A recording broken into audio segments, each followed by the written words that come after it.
Our story begins with a solemn white bird perching on a fallen sword, overlooking a snow-covered battlefield strewn with the bodies of fallen warriors. It stares intently, its dark eyes reflecting the grim scene, after which a caped figure traverses the icy, corpse-filled landscape. Just then, monsters with glowing red eyes emerge from the shadows, confronting the lone knight. He's completely surrounded. His sword glows with a sinister red energy, reflecting the menacing faces of his enemies. For ages, countless tribulations unfolded. Countless wars were fought. Powerful heroes clashed with monstrous foes, their attacks imbued with dynamic energy. And in their wake, countless new heroes were born. And he always existed at the center of it all. And now, he stands triumphant over fallen warriors as a horde of red-eyed monsters emerges before him. And he turns his attention to face them. Just then, a large monster raises its axe high. And he drives it into the chest of a fallen warrior, a brutal, dishonorable act. The leader of monsters, a massive, enraged creature, leads an army of its kind, radiating a powerful red aura. Through it all, he remains undeterred, declaring that he is not merely a sword, but as a knight standing here now, a powerful declaration of his own will. Then he dashes forward with incredible speed, leaving a trail of blue energy in his wake. His blue eye glows intensely with power and determination. His face is solemn and focused before the coming battle. In snow-covered mountains, frozen valleys, and walls steeped in red blood remain silent. An owl-eyed knight lies fallen on the snowy ground, enveloped in a faint blue aura. Afterward, he kneels on the ground as the sound of a war horn reverberates through the air. A hooded figure, scarred and resolute, blows a war horn to signal the dawn charge. Just then, all the fallen knights rise, infused with a blue, radiant energy, poised for battle. In a stunning turn of events, the odds have evened, and now our guy stands among his allies, a confident smile on his lips as blue energy swirls around him. A massive wave of blue energy erupts from him, sending the monsters reeling in shock. A clear display of his immense power, and a large-scale war initiated playing Four Seasons, Poem of Winter. As he lunges forward, he roars the ancient heroes, now forgotten. His allies rally around him, their weapons reflecting the light as they prepare for a unified charge, and he smiles confidently, his blue eyes sparkling with determination. Then the battle rages as he and his allies decimate the grotesque monsters with their glowing swords. He continues his fierce assault, dispatching monsters with agile sword strokes, his teachers and his disciples. This explains his deep connection to these warriors. His companion fiercely cuts the monster, imbued with powerful blue-green energy. The myths, they all stemmed from him. Just then, female warrior fiercely strikes down a monster. He looks forward, a fresh wound on his cheek. His blue eye sharpens with focused resolve. In this era of tribulation, a gigantic monster looms over him, its red aura pulsating menacingly. Then the monster roars in fury, its red eyes locked on its opponent as he raises his sword to strike. The final confrontation begins. Our guy's eyes glow with a brilliant blue energy. It seems he is ready for the counterattack. And he charges forward, enveloped in swirling blue energy, facing the threat head-on. He strikes the giant monster with a mighty slash of his sword, a burst of light erupting from the point of impact. Now he stands triumphant over the towering, furious monster. With a confident, blood-splattered smile, he seems to be in his element. He completes his sentence, become a myth once again. It is then revealed that he is the ancient sword, Gruhorn, and the story of his reincarnation as a weapon unfolds. For hundreds of years, he served countless masters and witnessed their journeys. With his guidance, ordinary individuals became legendary heroes. Then, he met his comrade, a humble boy from Leonberg who would become his most significant master. He remembers their adventures, battling one fearsome monster after another. Together, they fought all manner of beasts, from wolf-like creatures to armored foes, and he was just a boy from a rural village. They roamed the world, slaying grotesque monsters wherever they found them. Wielding him, his comrade relentlessly cut down their enemies. With his aid, he achieved feats no one else could match. A vast, frozen mountain range stretched before them as lightning struck in the distance. And a powerful explosion of energy erupted, signaling the start of a fierce battle. Massive, sharp claws tore through the air, sending shards of ice flying. His comrade, covered in blood and grime, clutched his hilt, determined to overcome this challenge, a true display of grit. Then he knelt, exhausted but resolute, against a backdrop of swirling snow and jagged peaks. From the snowy landscape emerged their ultimate foe, a colossal white dragon with shimmering scales. Just then the dragon roared, unleashing a torrent of destructive pink energy. Now fully clad in armor and a skull mask, his comrade prepared to face the beast's power. And he charged forward, deflecting the energy with his shield and a powerful impact. Glowing with blue energy, he was held firmly in his grasp, ready for the final strike. He stood tall, radiating both red and blue auras, a sign of the combined power he now wielded. A fierce grin spread across his face as he declared, "Let's go, my friend." Encased in a surge of blue energy, he charged toward the dragon, then suddenly leapt onto him and attacked the white dragon head-on, delivering a powerful strike. In midair, he prepared a final, decisive blow against the formidable enemy. A slash of sharp blue energy sliced through the air and struck the dragon, and the dragon's claws were caught in the powerful energy, signifying its defeat. They had done it. They defeated the white dragon of the Frost Mountains.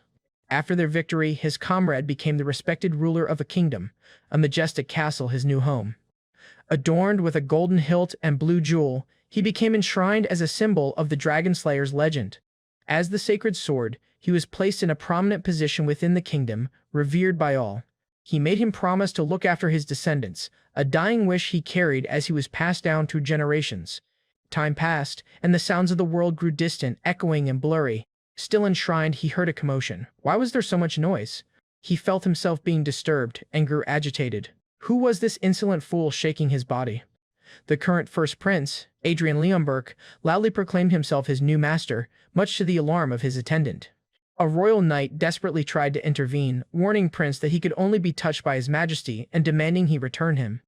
A prince? He was shocked to learn his current wielder was royalty.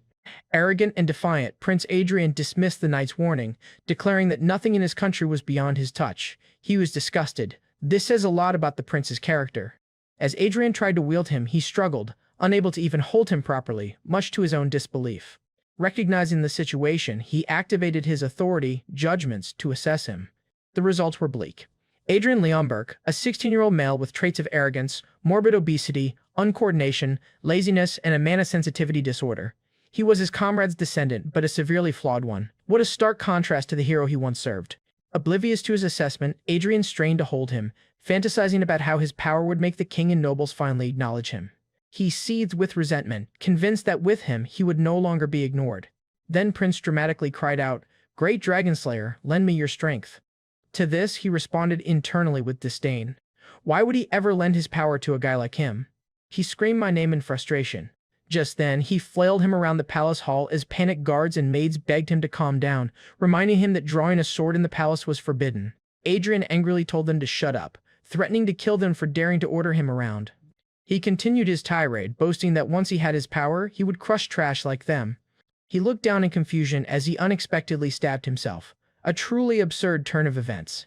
The royal guards and maids screamed in horror at the sight of the prince's self-inflicted wound. A maid gasped, covering her mouth in terror. And Prince fell to the ground, pierced by him, bleeding, as the guards frantically called for the royal physician. Just then the maid ran forward in distress, her face a mask of horror. Lying wounded, he realized, the scoundrel prince had been stabbed by the legendary sword. His vision swam, and he felt consciousness slipping away, and he was fainting. This was the first time in his entire existence that a wielder had fainted, an unprecedented level of incompetence. The kingdom held a grim prophecy. If Prince Adrian succeeded the throne, there would be no future. He lacked royal talent but overflowed with arrogance. And he was a stupid, lazy, and cruel pig whose greed rivaled his arrogance. And even scoffed, suggesting he is merely lying low out of fear and would return to his old ways soon enough. But the actual prince, or rather, he had no interest in such rumors.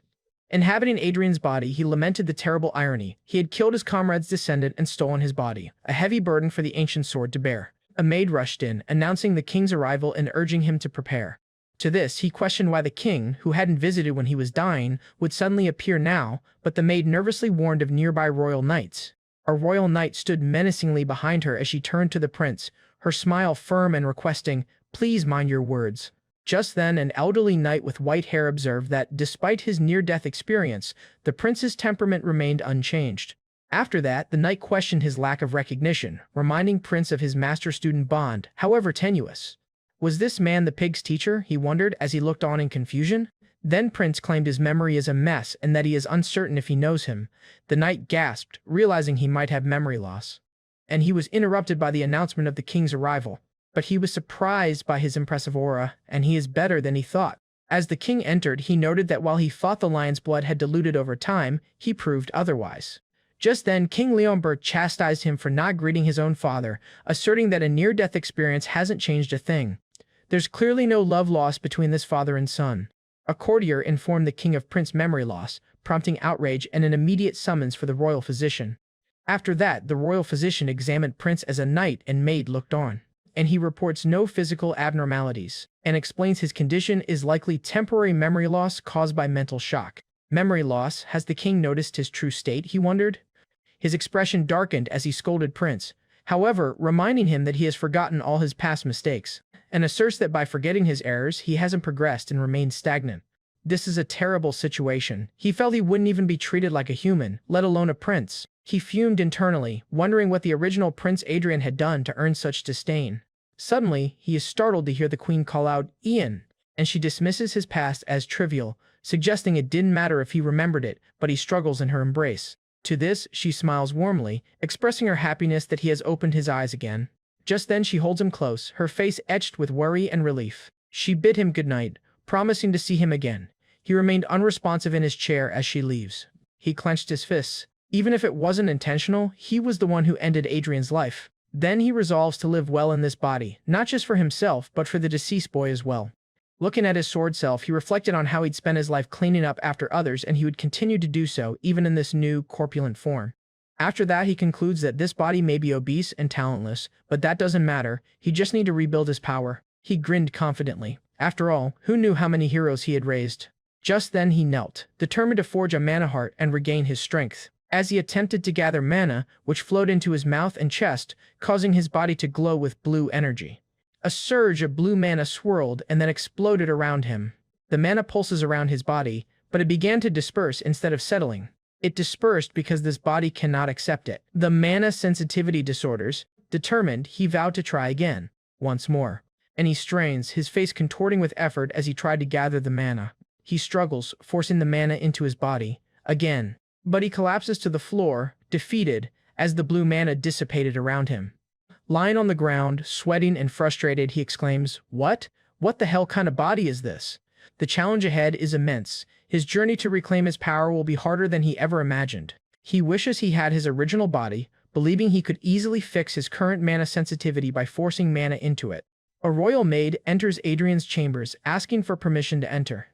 And she presents a restorative, bitter medicine sent by the queen for his health. Just then she recalls the time Adrian, in a fit of anger, hurled a bowl of medicine at her. This says a lot about his past behavior. Back in the present, he senses something unusual about the medicine. He realizes it is infused with mana, which glows with a soft blue light, and this changes everything for him. To the maid's astonishment, he eagerly takes the bowl of mana-infused medicine, and promptly drinks the entire bitter concoction. To this she stares, utterly bewildered by his sudden and uncharacteristic cooperation. A complete 180 from his usual self. He finishes the medicine, showing her the empty bowl before casually dismissing her. Just then, he tries once more to gather the mana, and as he continues, focusing on absorbing the mana despite the pain, he notices that the medicine is effective. However, the small amount of mana he absorbs dissipates within a day, a clear sign of his body's limitations. It's a temporary fix, but it's a start.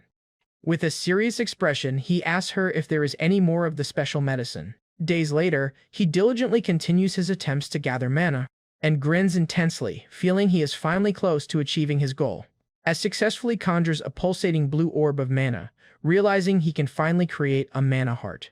Just then he attempts to fully form it, a searing pain engulfs him, shattering his assumption that it would be easy.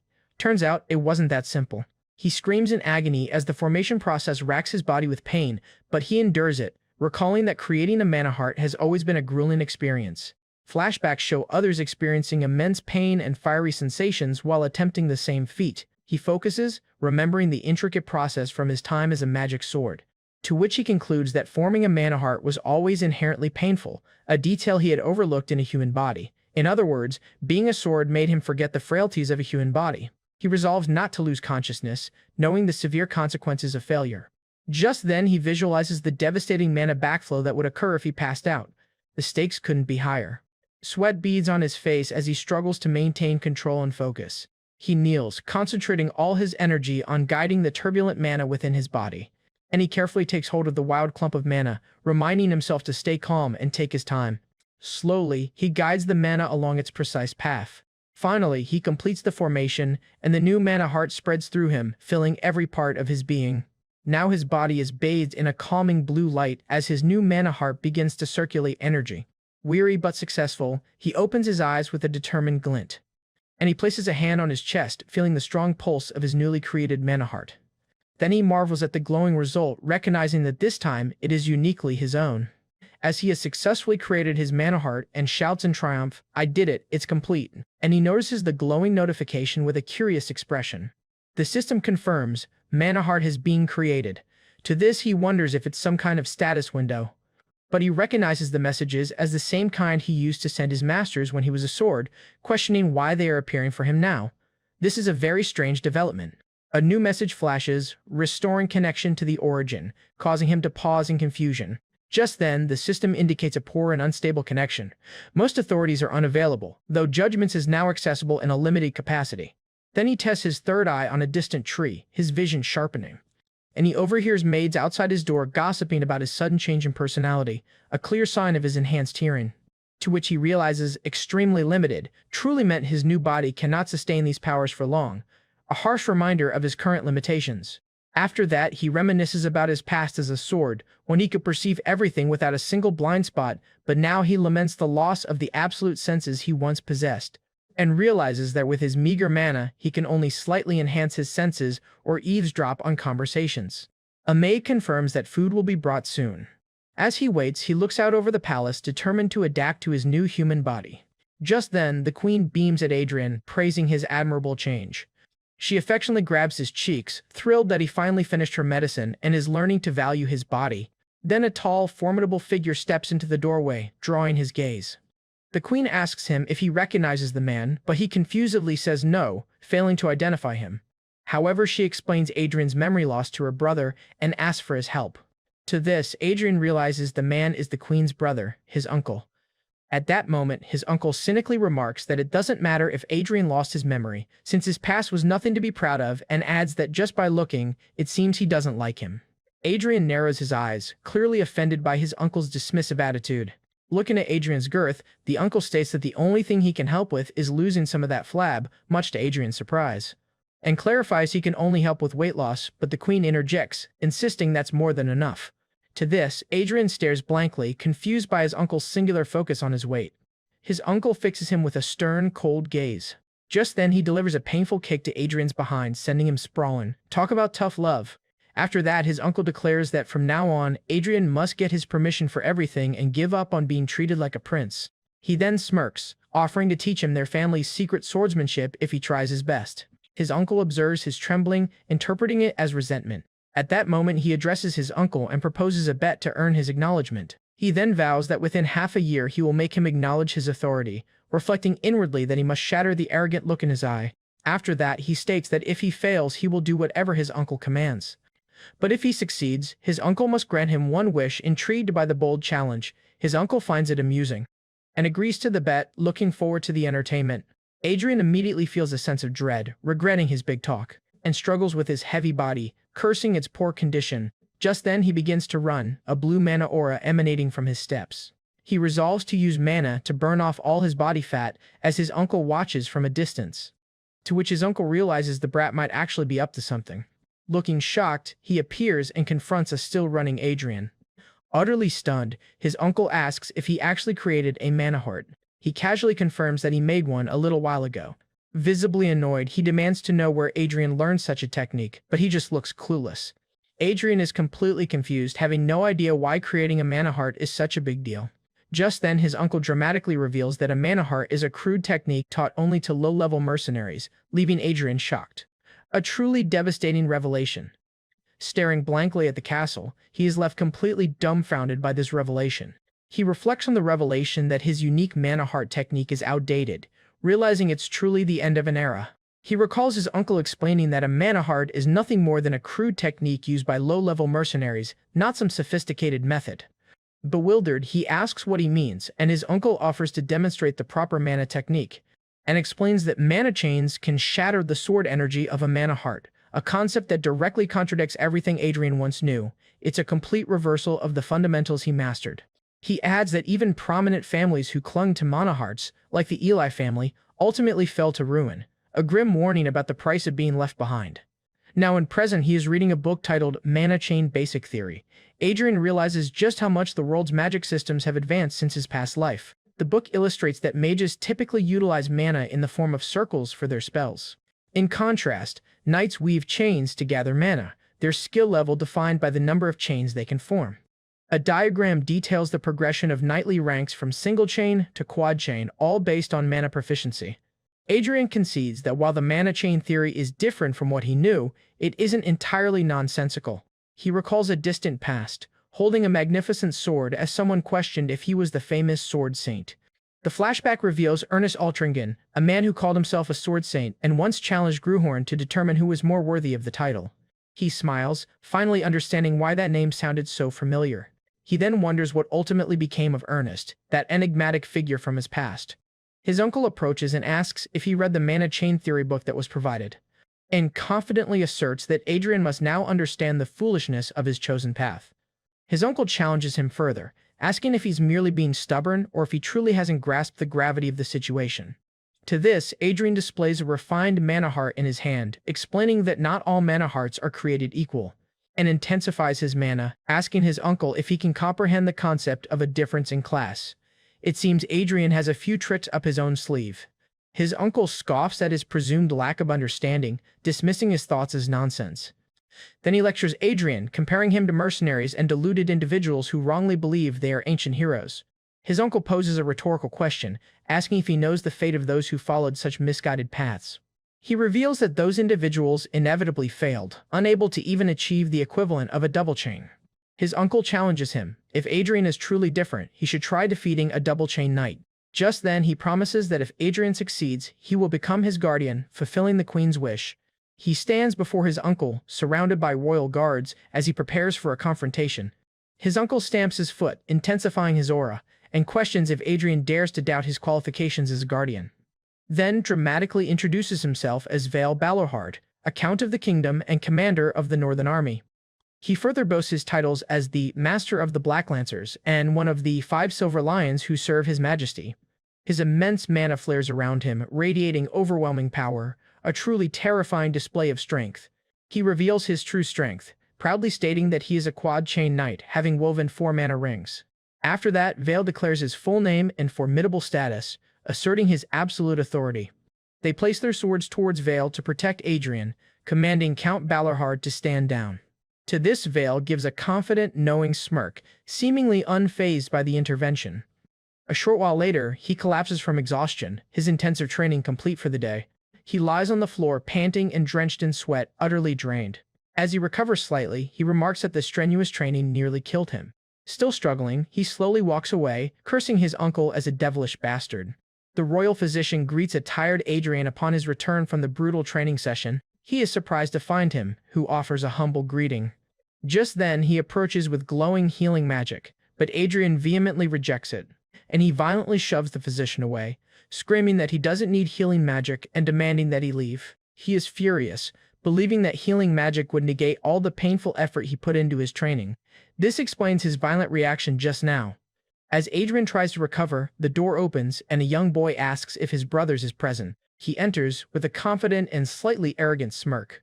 Still showing signs of fatigue, Adrian struggles to eat his food. He then thinks about the boy with annoyance, wondering what his presence signifies. To this, Adrian confronts him, asking his purpose and accusing him of simply looking for a fight. The third prince retorts sharply, mocking Adrian for foolishly stabbing himself with a sword. Adrian is momentarily silenced as the third prince reveals he's heard some interesting news. Just then, he reveals that he knows about Adrian's bet with Count Balorhard to duel a double-chain knight. With a sly smile, he sets up his final proposal. He leans in, proposing that he be Adrian's opponent for the bet. What a shocking proposal. However, Adrian sits glumly at a table under the watchful eye of the royal knight. Just then, the royal knight informs him that the third prince, Gillian, has been renowned for his swordsmanship since childhood, much to his disbelief. The knight explains that Gillian wove 2 mana rings at just 14, showcasing exceptional talent, as Adrian visualizes his prowess. Still agitated, Adrian is interrupted by a royal maid apologizing for her intrusion. She struggles under a massive pile of letters that have arrived for him, much to her exasperation. To this, he wonders why people who previously ignored him are suddenly sending letters, and he picks one from the stack and inspects the letter with a suspicious glance. A close-up shows the pile of letters, which he realizes are all from nobles requesting a duel and offering themselves as his opponent for the bet. He understands that the letters are a legal pretense for others to challenge him. In other words, they're all looking for an excuse to fight him. Just then he smirks, realizing he has become an easy target due to his recent challenge and perceived weakness. He doesn't seem intimidated at all. His uncle, Count Balahard, roughly throws a wooden training sword to the ground in front of him. He looks up, surprised and slightly annoyed by his uncle's actions. Balahard instructs him to pick up the wooden sword, and states that Adrian needs to learn the basics of swordsmanship for the bet to be valid, as he won't accept any excuses for losing. As he moves, he flinches, experiencing intense muscle pain from his training, and cries out in agony as his muscles ache. The pain is clearly immense, prompting his uncle to ask if he's received healing magic. Grimacing in pain, he denies receiving any, and adds that healing magic only restores muscles to their original state. It doesn't promote growth. Balahard sighs in confusion and says he is right. But then he dismisses the topic, stating it wasn't what he came to discuss, and warns him to watch closely as he will only demonstrate this once.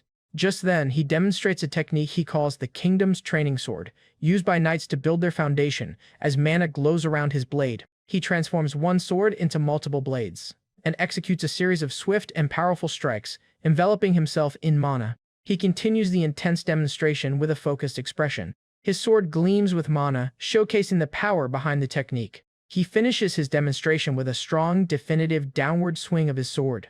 An overhead shot shows him standing in the center of the arena, surrounded by the marks of his powerful swings, a brutal display of strength. Adrian looks on, stunned by the sheer power and familiarity of the sword technique. He recognizes the technique his uncle demonstrated. The so-called sword-style knights learn to build their foundation. To this, Balahard explains that while this training style lacks sharpness, its faithfulness to the basics makes it the best for learning. Balahard explains that while this training style lacks sharpness, its faithfulness to the basics makes it the best for learning. However, he looks puzzled as Adrian begins to laugh, and he recalls the technique's true name, Dragon Slayer, the great swordsmanship that once beheaded a mad dragon. After that, Balahard tells him that mastering the basics alone won't be enough to win the bet and suggests that, once he has done so, he should seek out another teacher, but he defiantly refuses. And he declares that he won't learn any other swordsmanship, asserting that the Dragon Slayer style alone is enough. To which his uncle gives him a long, appraising stare, then tells him to do as he pleases, and Adrian begins to practice the Dragon Slayer technique with the wooden sword. Just then he swings the wooden sword with intense focus, creating a powerful arc.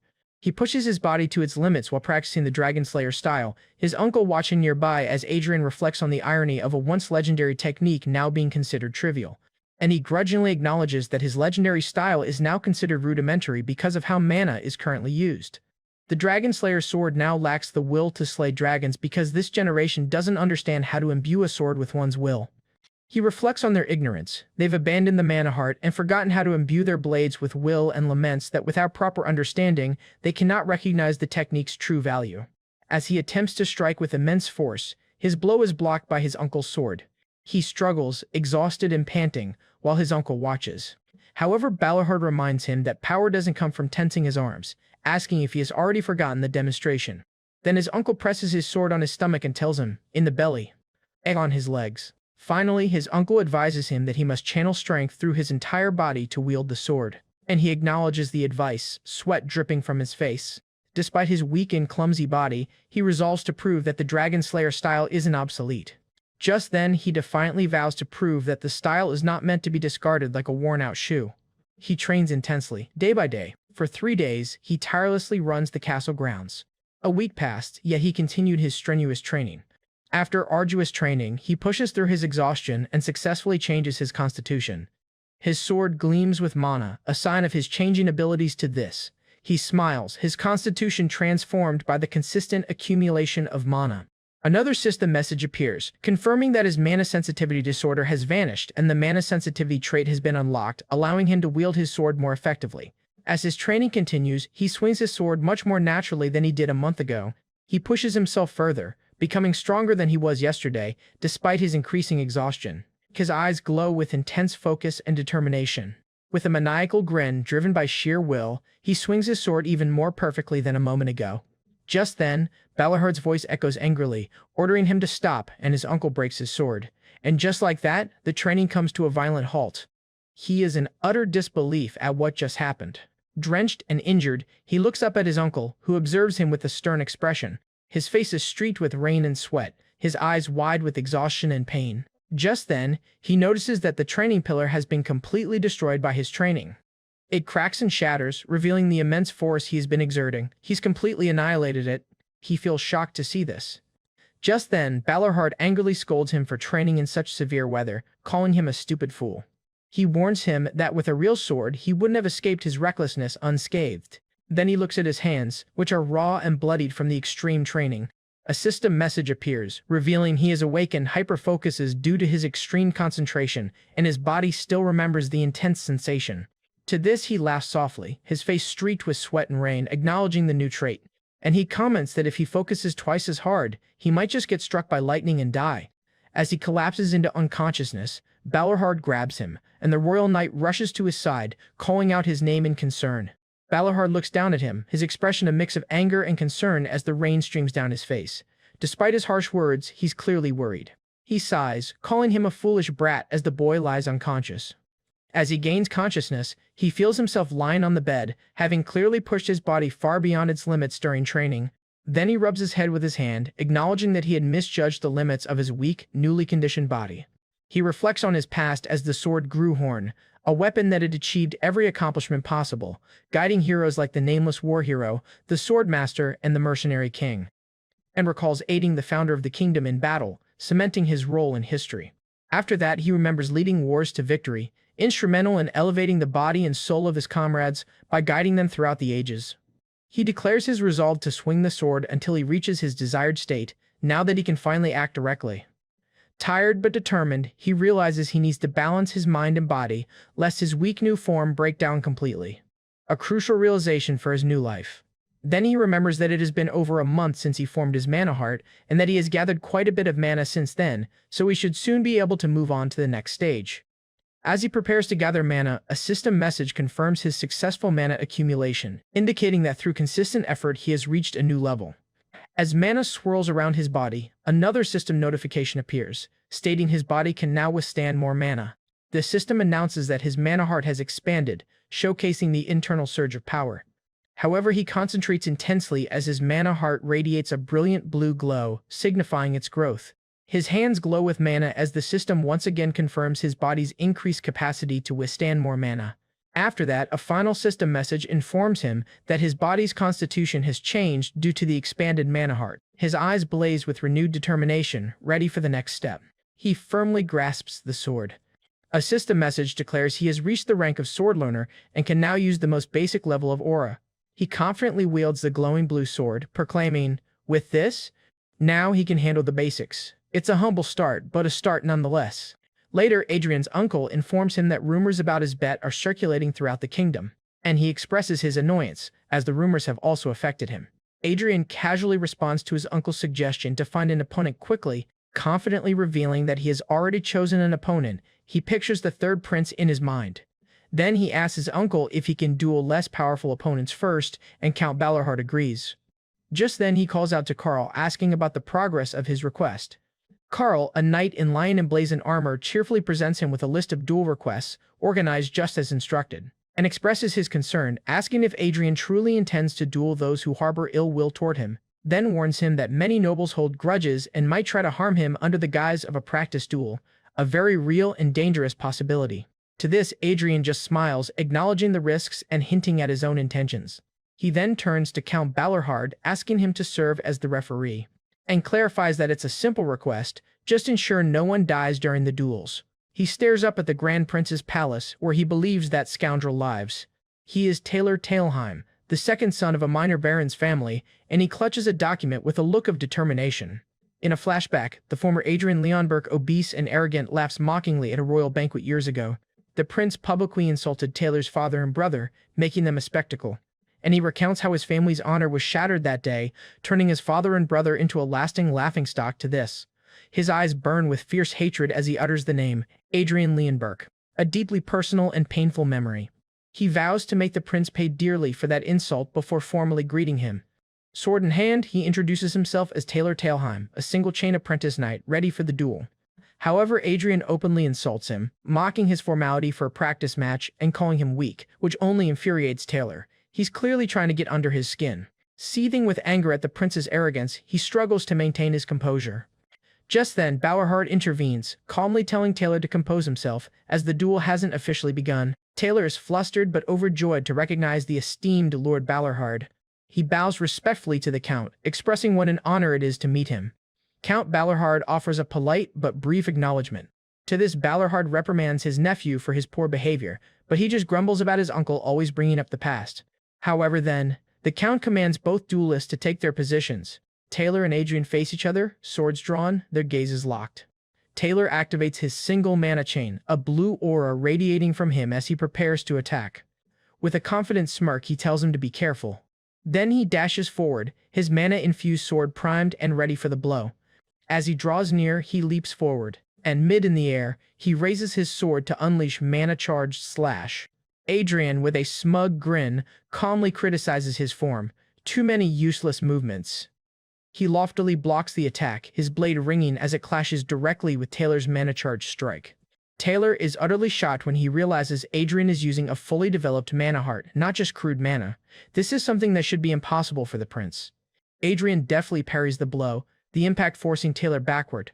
Taylor stumbles, visibly shaken and losing his footing. To this, Adrian internally wonders how his mana heart could block a mana chain, speculating that it must be due to Taylor's single ring status. He offers a confident smirk, barely feeling more than a tingle from the impact, a testament to the resilience of his mana heart. Taylor is completely bewildered by Adrian's unexpected strength and composure.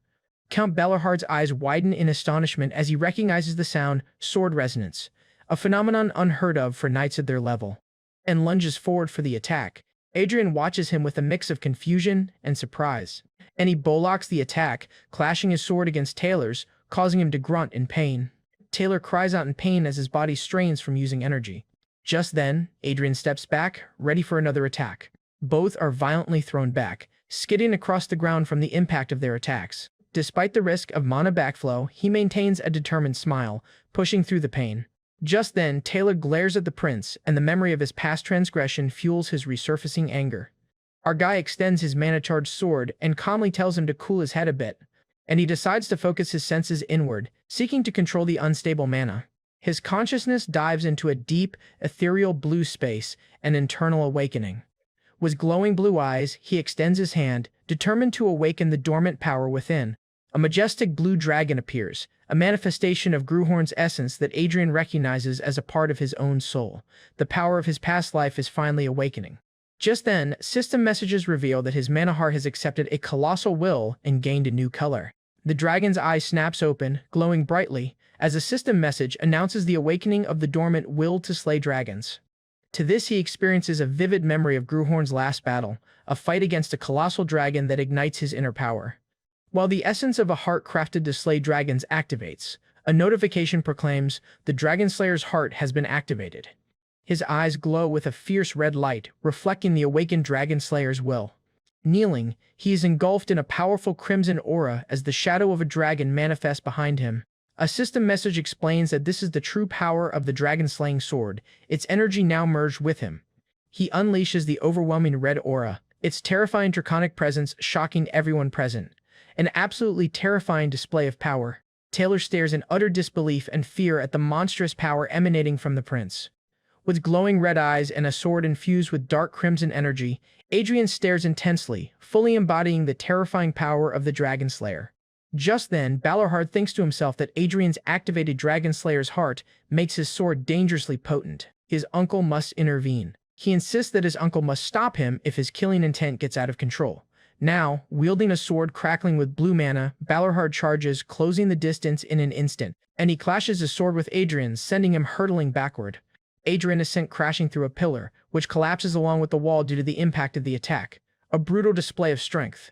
His uncle stands confidently amidst swirling mana. Adrian lies unconscious on the ground, knocked out by his uncle's attack. It seems his uncle took that request very literally, and they confront him, accusing him of regicide for attacking the prince. A very serious accusation. Getting to his feet, Adrian intervenes, telling everyone to stand back and revealing that he asked his uncle to knock him out. Still recovering, he clarifies that while he asked his uncle to stop him, he didn't exactly mean to be knocked out cold, which is a fair point, really. The knights, including Carl, look on in confused surprise at his unexpected statement, and his mana heart pulsates with intense blue energy as he recovers. He reflects on the intense pain, remembering how his mana heart nearly cracked during the spar, a close call, to say the least. He then acknowledges the vast difference in power between his uncle and a mere chain knight, recognizing the full force of the direct hit he took. Fortunately, he concludes that he suffered no lasting side effects from the powerful blow, but acknowledges the experience was still intense. Despite the rough spar, he triumphantly declares that everything worked out in the end, since he still won the duel against Taylor. He demands to know about the unrighteous sword style Adrian used, asserting that he never taught him such a technique. Adrian calmly responds that he was simply being faithful to the fundamental essence of the sword. Count Baluhard dismisses his talk of the essence of the sword, given his lack of real combat experience, and he asks if his understanding of the sword's essence is simply raw killing intent. Adrian is surprised by his uncle's unexpectedly accepting response, not the lecture he was expecting. He thought his uncle would lecture him about how the path of the sword is the perfection of the sword itself or something, and drone out a long rant. To this, the Count declares himself a soldier who walks the path of victory, not righteousness. This says a lot about his philosophy. Adrian reacts with wide eyes to his uncle's philosophy. Baluhard warns him that excessive killing intent will prevent him from distinguishing friend from foe, indicating his swordsmanship goes too far. With a slightly annoyed expression, Adrian deduces that his uncle is making a fuss just to fix this flaw, and Baluhard states he will watch him closely to see whether he is consumed by his inner demon. 3 days of practice duels conclude, marking the end of the initial challenge period. Adrian addresses Taylor, confirming his name as the young man stands across from him with his sword. He commends him for his performance over the past 3 days, and he mentally notes that Taylor endured 3 days of blocking a sword imbued with uncontrolled killing intent, acknowledging his hardship. Then, he teasingly tells Taylor it's a shame he couldn't land a single hit, causing the knight to look flustered. After that, he instructs the royal maid to bring him a wooden chest. Remembering the terrible things the original Adrian did to Taylor, he looks down at the chest, wondering if it will be enough to make amends. In other words, this is his way of apologizing for his past self. Just then, he instructs Taylor to take the chest, which contains gold and a letter, to Baron Talheim. He acknowledges it's not much, but hopes it will help. After that, he tells him to travel safely, a hint of calculation in his gaze. Taylor gratefully thanks him for the compensation. Though not obligated, our guy recognizes the need to pay someone for their work. Rumors about the scoundrel prince's practice duels become a hot topic. Many predict his arrogance will lead to his downfall and severe punishment, and they wonder how much humiliation Adrian will suffer. Days pass, but the expected news of Adrian's humiliation fails to arrive, leaving the nobles confused. Then a group of knights informs the nobles that it was all a misunderstanding, and that they have come to recognize the prince's greatness. To which the nobles react with outrage, suspecting the royal family has silenced the knights to cover up Adrian's failure. It seems they'll believe anything but the truth. Upon hearing the news of the silencing, Adrian slams his fist down in anger, and he furiously dismisses the rumors, declaring that Taylor must have kept his mouth shut simply because he was embarrassed about losing. He scoffs at the nobles, stating they have nothing better to do than spread rumors. Despite the irony, his uncle agrees. Adrian looks intently at a nervous young noble holding a chest, hinting at his next move. Satisfied, he muses that the rumors should die down now. However, he reacts with surprise as new information comes to light.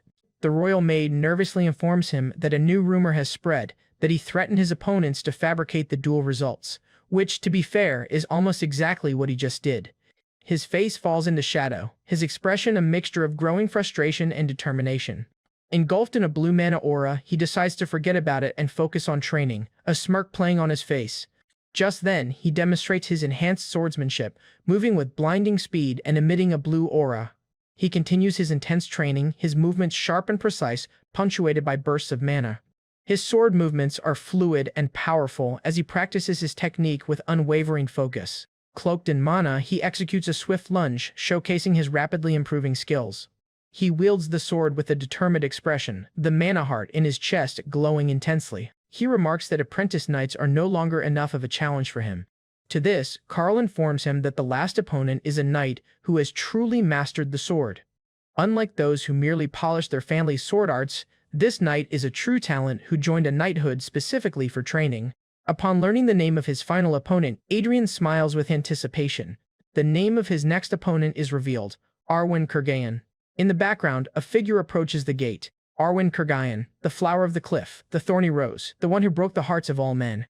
Her refined footwear highlights her elegant presence as she walks. One guard comments that Adrian must possess some hidden talent to attract such a formidable and beautiful knight. One of them says it anyway. Wouldn't it be truly laughable if the prince were humiliated by that woman? And with that, the stage is set for his final duel. The final opponent in Adrian's bet is a member of the renowned Iron Lion Knights, one of the kingdom's most elite orders.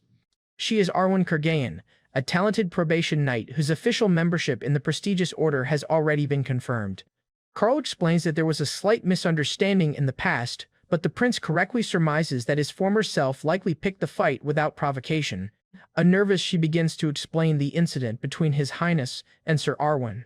She reveals that he had relentlessly harassed Sir Arwen, a fact that shocks his new consciousness. Overwhelmed by his past self's despicable actions, he has a mental breakdown, cursing the crazy bastard whose body he now inhabits. A truly cringe-worthy memory. A flashback then reveals the moment when the original prince first met Arwen. He steps forward to greet her and gently taps her on the shoulder. With a lecherous grin, he propositioned her, asking her to become his personal maid. Then she firmly reminded him that knights are not his private property, which only enraged him. In a fit of childish rage, he screamed at her, calling her an ugly thing. A truly pathetic display. Back in the present, he cringes as he recalls the full, embarrassing story.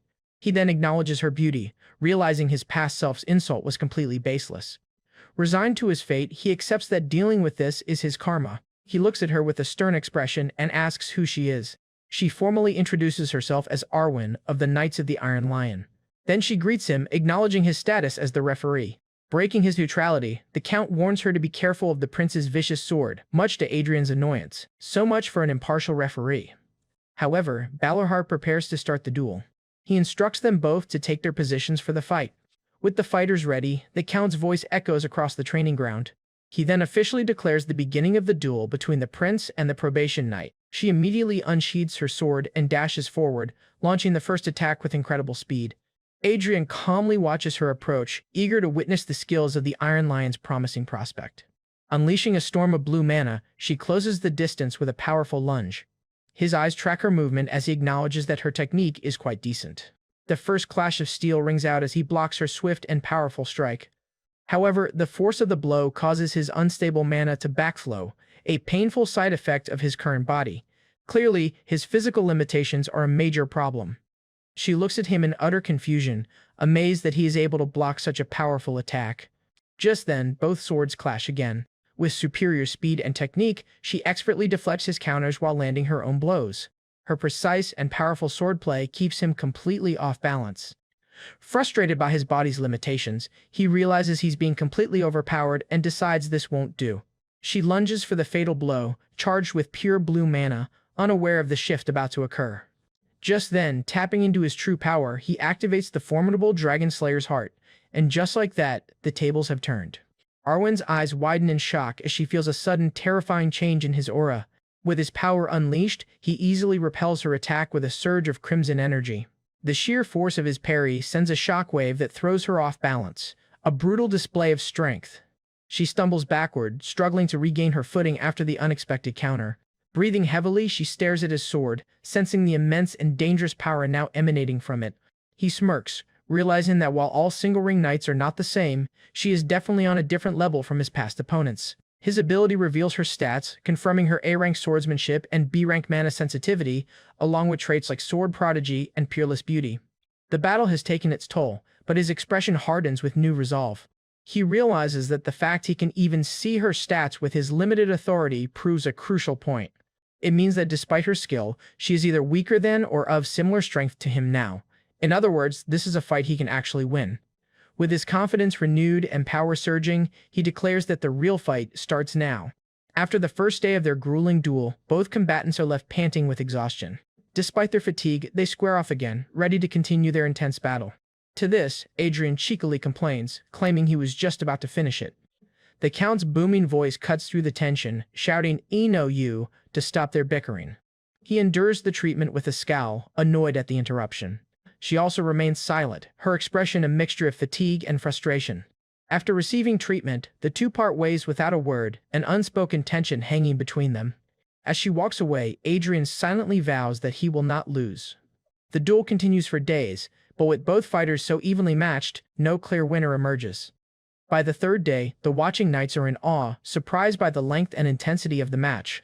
One knight remarks that while they knew of Dame Arwen's skills, the first prince is proven to be equally impressive. He hopes they will get a result today. But before they can resume, Adrian stops the fight, announcing he has something to say.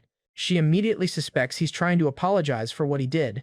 Her eyes glowing with purple intensity, she coldly declares that she will not accept an apology. With a smirk, he suggests that since they're fighting so fiercely, there ought to be a prize for the winner. He proposes a high-stakes wager. The loser must grant one wish for the winner. To clarify the terms, he adds that if the winner tells the loser to kneel, bow, and apologize, they must do it without question. She is left speechless, considering the gravity of his audacious proposal. The observing knights frantically protest, insisting a member of the royal family can't make such a reckless bet, but Adrian tells them to stay out of it. She states that as a loyal knight, she couldn't dare commit such an act of disrespect.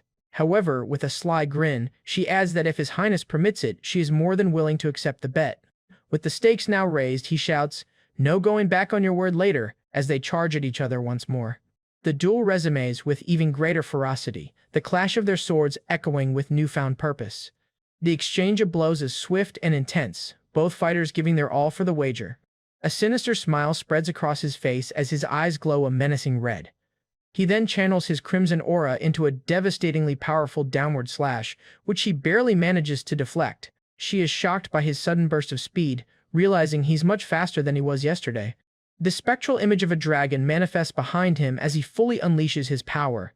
She is left to wonder in astonishment if he had been hiding his true strength all this time. His overwhelming assault pushes her back, his crimson slashes clashing with her blue mana. They leap into the air, continuing their high-speed exchange mid-flight. She grunts in pain as his relentless attacks begin to break through her defense. She tumbles backward from the sheer force of the attack.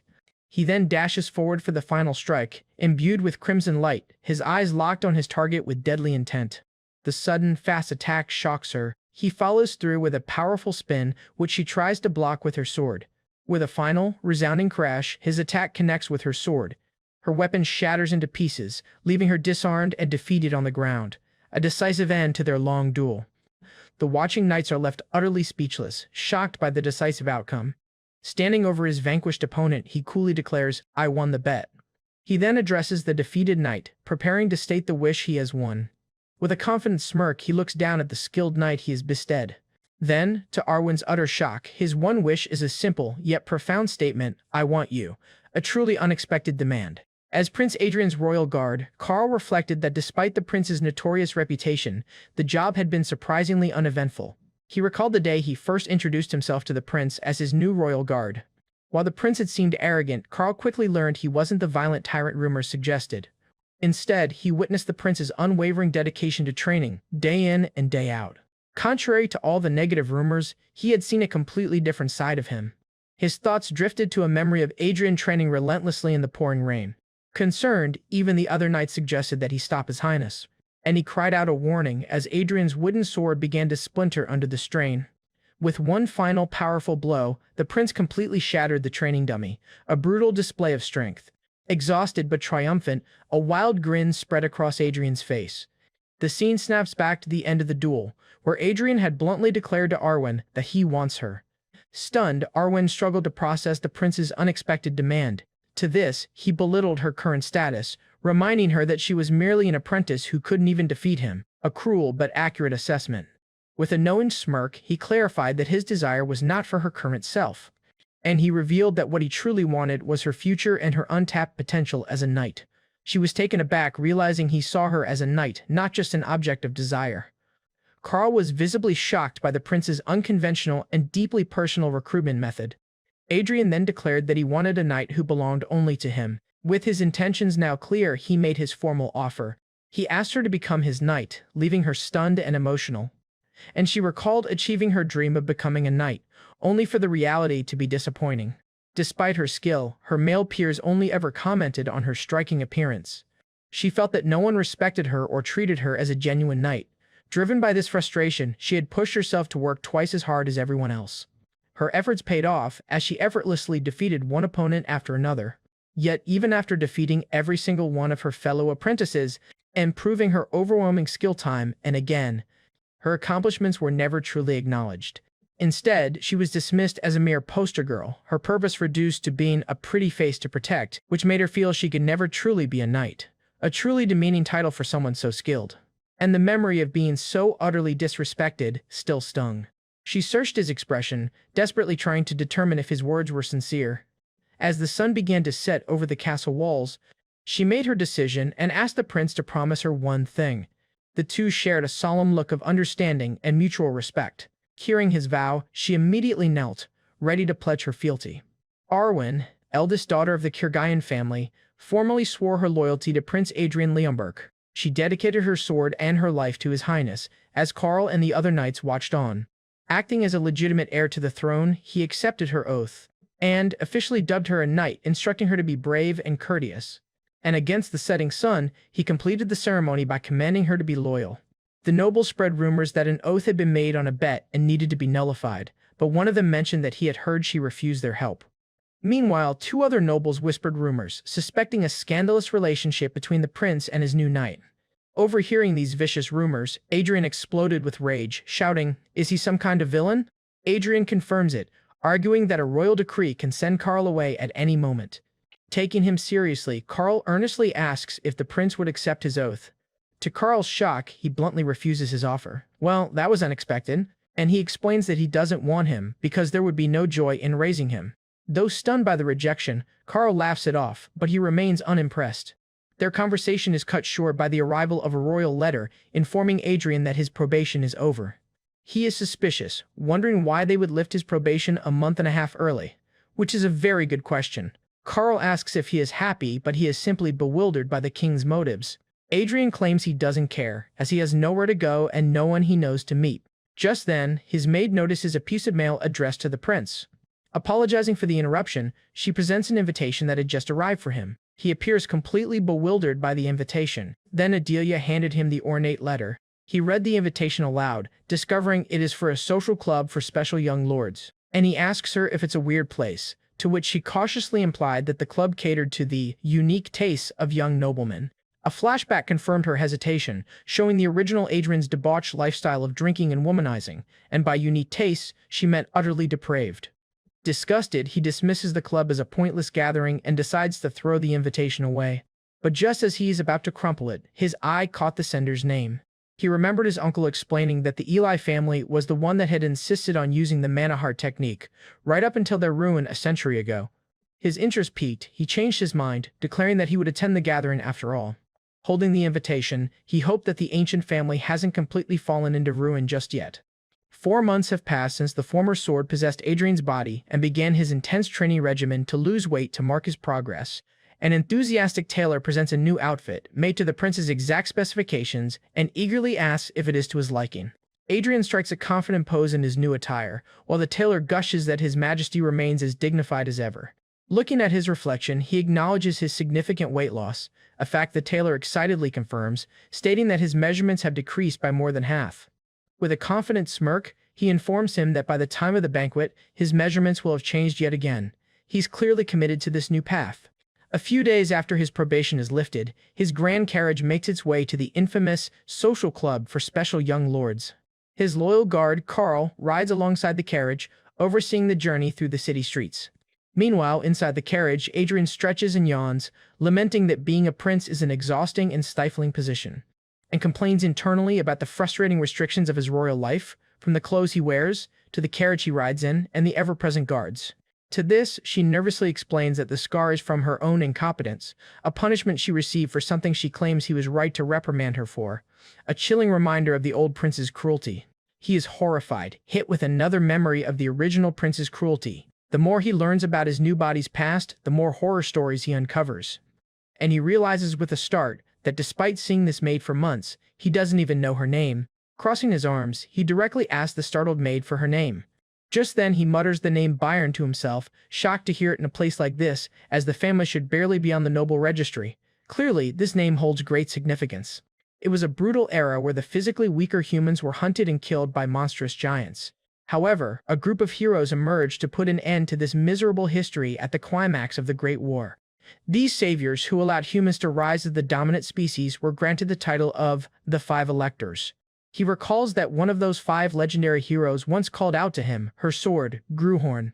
Standing atop a mountain of foes, she had asked him if he'd ever considered what they would do after the war. She posed this question while facing down Ida, the king of the giants, and his massive army. He recalls the fierce determination in her eyes as she prepared for the final battle. She leaps upon the king of giants and fearlessly launched herself into the air, meeting the king's massive fist with her blade. In a legendary feat, she beheaded Ida, the king of giants, and single-handedly ended the long era of exploitation. A truly monumental display of power. Her powerful strike cleaves straight through the giant's neck, securing victory for humanity. This legendary hero was known as the Iron-Blooded Sword Marquis, Agnes Byrne. He remembers the quiet, satisfied smile on her face after a hard-fought battle. Yet, surrounded by the armies of giants, Agnes would often let her foul mouth run. He remembers the fiery, almost crazed look in her eyes as she fought. Her battle cries were filled with visceral rage as she cut down her enemies. Her fury was legendary, as she cursed the giants for their vile actions and desires. Wondering what could have possibly happened to the fearsome Byron bloodline for it to turn out like this. It's a shocking fall from grace for such a legendary family. Then opens the carriage door, calling out to the prince who seems lost in thought. Snapping out of his reverie, Adrian announces it's great timing and prepares to exit. He steps out onto the cobblestone street, his new boots making a firm sound. Just as he approaches the entrance, a cheerful voice calls out to him. A man with long silver hair greets him warmly, introducing himself as Bernardo of the Eli family. Then, a sly, menacing grin spreads across Adrian's face as he lets out a short, sharp laugh. This is a completely different person from the spoiled prince they once knew.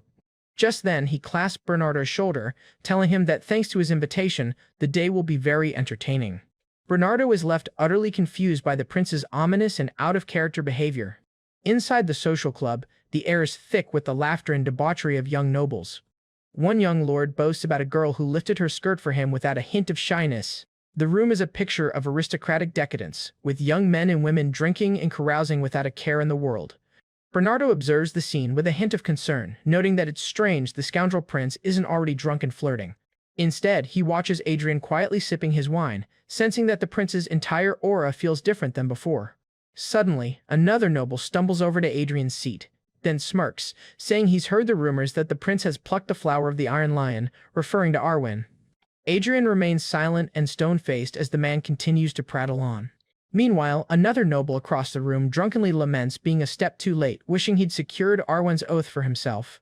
The first noble continues his disgusting commentary, wondering aloud how incredible her body must be underneath all that armor. He has no idea who he's messing with. His train of thought is cut short when Adrian interrupts him with a simple, cold, "Hey," before asking if he has any siblings. When the noble confirms he has a younger brother, Adrian replies, "That's a relief," confusing both the noble and a watchful Bernardo.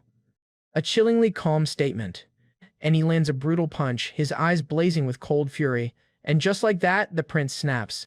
The force of the blow sends the noble's head snapping back, his bow tie flying loose. He crashes to the floor amidst shattered glass and spilled wine as the women in the room scream in terror. The other young lords in the room stare in stunned silence, completely shocked by the prince's sudden violence. Even Bernardo, who sensed something was off, is taken aback by the swift and brutal display. Adrian glares down at the fallen noble, sneering that it's a relief his family line won't end. Then he follows up with a vicious, mana-enhanced kick to the man's midsection. As the other nobles recoil in fear, he continues to mercilessly stomp on his victim. Standing over the battered noble, his eyes glowing with menace, he declares that from now on, his younger brother is the family heir. He's not just punishing the man, he's destroying his entire future.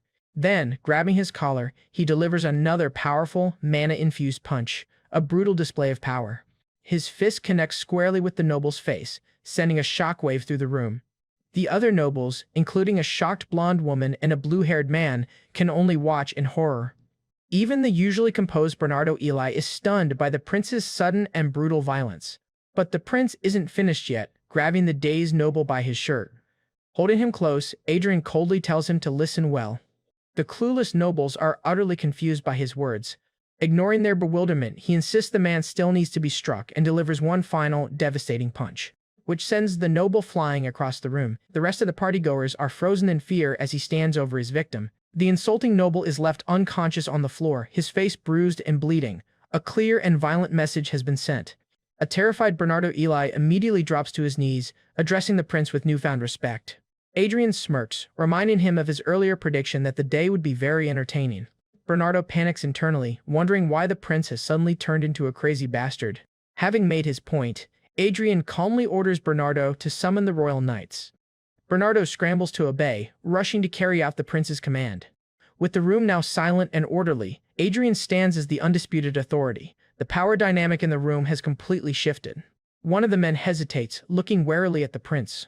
He shuffles his feet nervously, considering whether to defy the prince's unspoken command to stay. Adrian's cold gaze fixes on the man as he reiterates that he only told the women to leave. With a menacing smile, he taunts the man, saying that if he chooses to leave, he'll be leaving as a woman. A humiliating and terrifying threat. The man shrieks in terror, seeing the fate of the one who dared insult Adrian. He then calmly walks through the now completely subdued room, where every noble is frozen in place. Then reminds the beaten noble how he was mocked directly to his face, and also insulted his knight. He turns to Karl and his knights, asking what charges can be applied to the assembled nobles. Karl explains that since they look down on royalty, and continues, adding that challenging the authority of the royal family is tantamount to treason. This is far more serious than just bad manners. The royal knights stand ready as Karl asks for Adrian's order on who to bring to their knees. A sinister smile spreads across Adrian's face as he prepares to give the command. The remaining nobles can only watch from the sidelines, petrified with fear. His simple, chilling order is to make every single one of them kneel. Later, in the throne room, the king remarks on how Adrian caused a huge scene the moment his probation was lifted. Then, he angrily shouts that 14 noble children had been arrested for insult and treason, and demands to know if Adrian realizes the gravity of his actions, but the prince remains completely unfazed. This says a lot about his character. While acknowledging the need for punishment, he worries about the political backlash from involving 14 noble families. To this, Adrian smirks, casually asking if his father is truly worried about such backlash. However, he dismisses the concern, stating the arrested youths are just irredeemable trash who tarnish their families' reputations. With a cunning look, he proposes a simple solution: send a letter. When the king asks to whom, he coyly points out that there are people better suited to handle internal family matters. He then reveals his Machiavellian plan: send letters to the ambitious and power-hungry siblings of the arrested nobles. A truly ruthless political move. After that, he confidently asks the king if he's wrong, leaving his father speechless and unable to argue. Dismissed by the silent king, Adrian leaves the throne room, pleased with his political maneuvering. After dealing with the nobles, he turns his attention to his maid Adelia, telling her not to be nervous. Terrified by his presence, she pleads to know what she has done wrong. He internally notes that the original prince must have tormented this poor girl extensively. Then he recalls how the family's history has been so thoroughly erased that even its descendants are unaware of its past glory. The legacy of their fight against the giants and their great achievements have all been forgotten, and their peerless arts were brought to an end. And yet, a status window reveals that Adelia possesses a dormant S-rank aptitude for swordsmanship.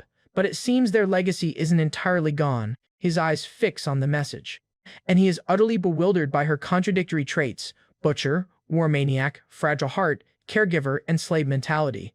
A strange and dangerous combination of traits. The system clarifies that she is both a butcher who goes crazy at the sight of blood and a war maniac obsessed with battle. Simultaneously, she possesses a fragile heart and is a caregiver, but most importantly has a slave mentality, which makes her dependent and passive.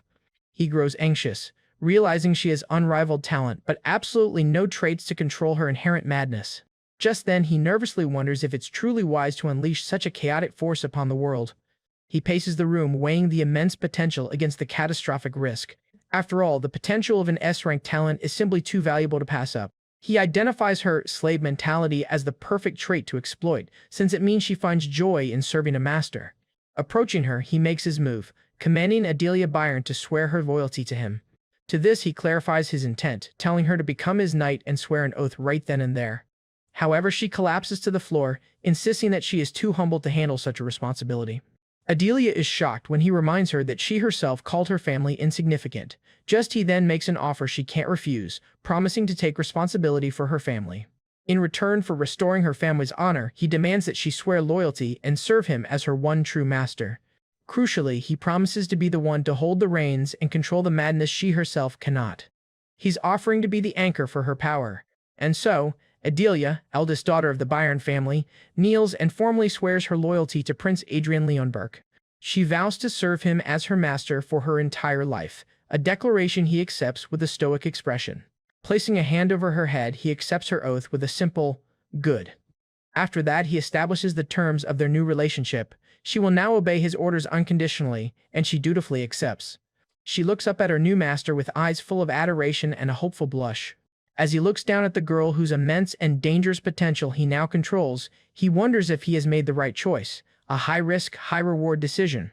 Rumors swirl through the kingdom that the first prince is acting like a scoundrel again, this time forcing a knight's oath through deceitful methods. Speculation culminates in the scandalous claim that he's turning his maid into a personal knight as a flimsy excuse to build a harem. The rumors are clearly getting out of hand. Just then, he remembers King Leonberg storms in, declaring he has a headache from cleaning up his son's messes while the prince is busy indulging in women, and how his uncle also adds his stern disapproval, calling his nephew pathetic and questioning if he has completely given up on their bet. Even the third prince joins the chorus of condemnation with a smug grin, sarcastically noting that appointing a maid as a knight is exactly the kind of thing his brother would do. Just as he thinks it can't get any worse, a maid announces the queen's arrival, causing the prince to throw his hands up in a fit of exasperation. It seems the whole family has come to lecture him. The queen expresses her disappointment, stating that just when he seemed to be improving, he's now reverting to his old, troublesome ways. However, she sees an opportunity in his scandalous behavior, remarking that this situation actually works out well for her own plans. And she reveals her solution. Once a spouse is chosen for him, he will surely settle down, leaving Adrian utterly bewildered by the sudden matchmaking. This is definitely not the lecture he was expecting.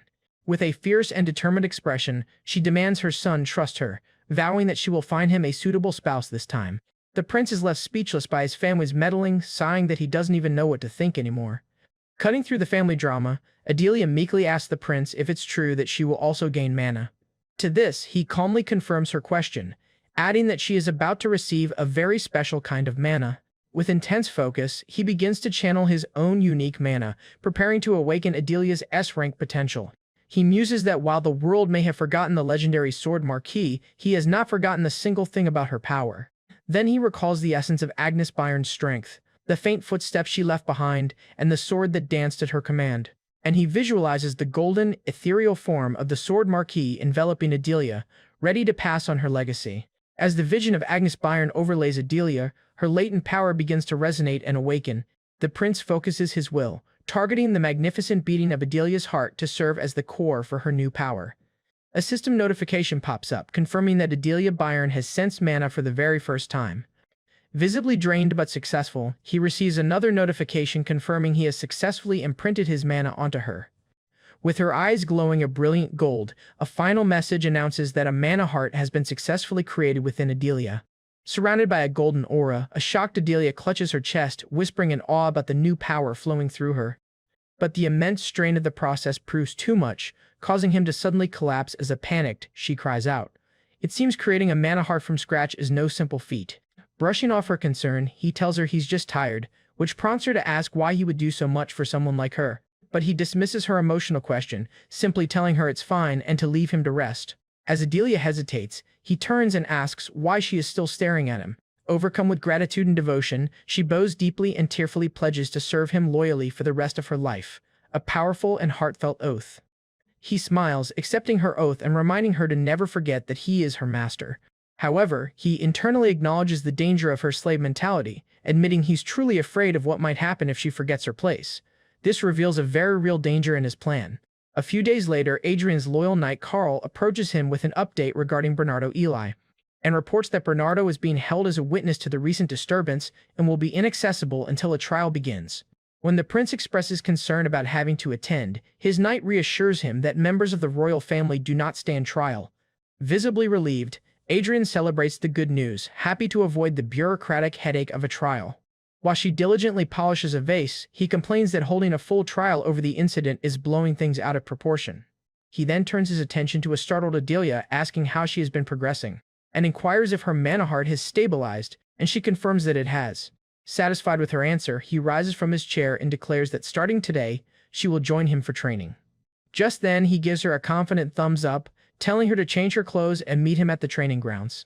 Later on the training grounds, he begins his warm-up routine with a series of stretches, He nonchalantly replies that he's warming up, but his uncle curtly states that he wasn't talking to him, and gestures to Adelia, who is already running laps with fierce determination, questioning his nephew's methods.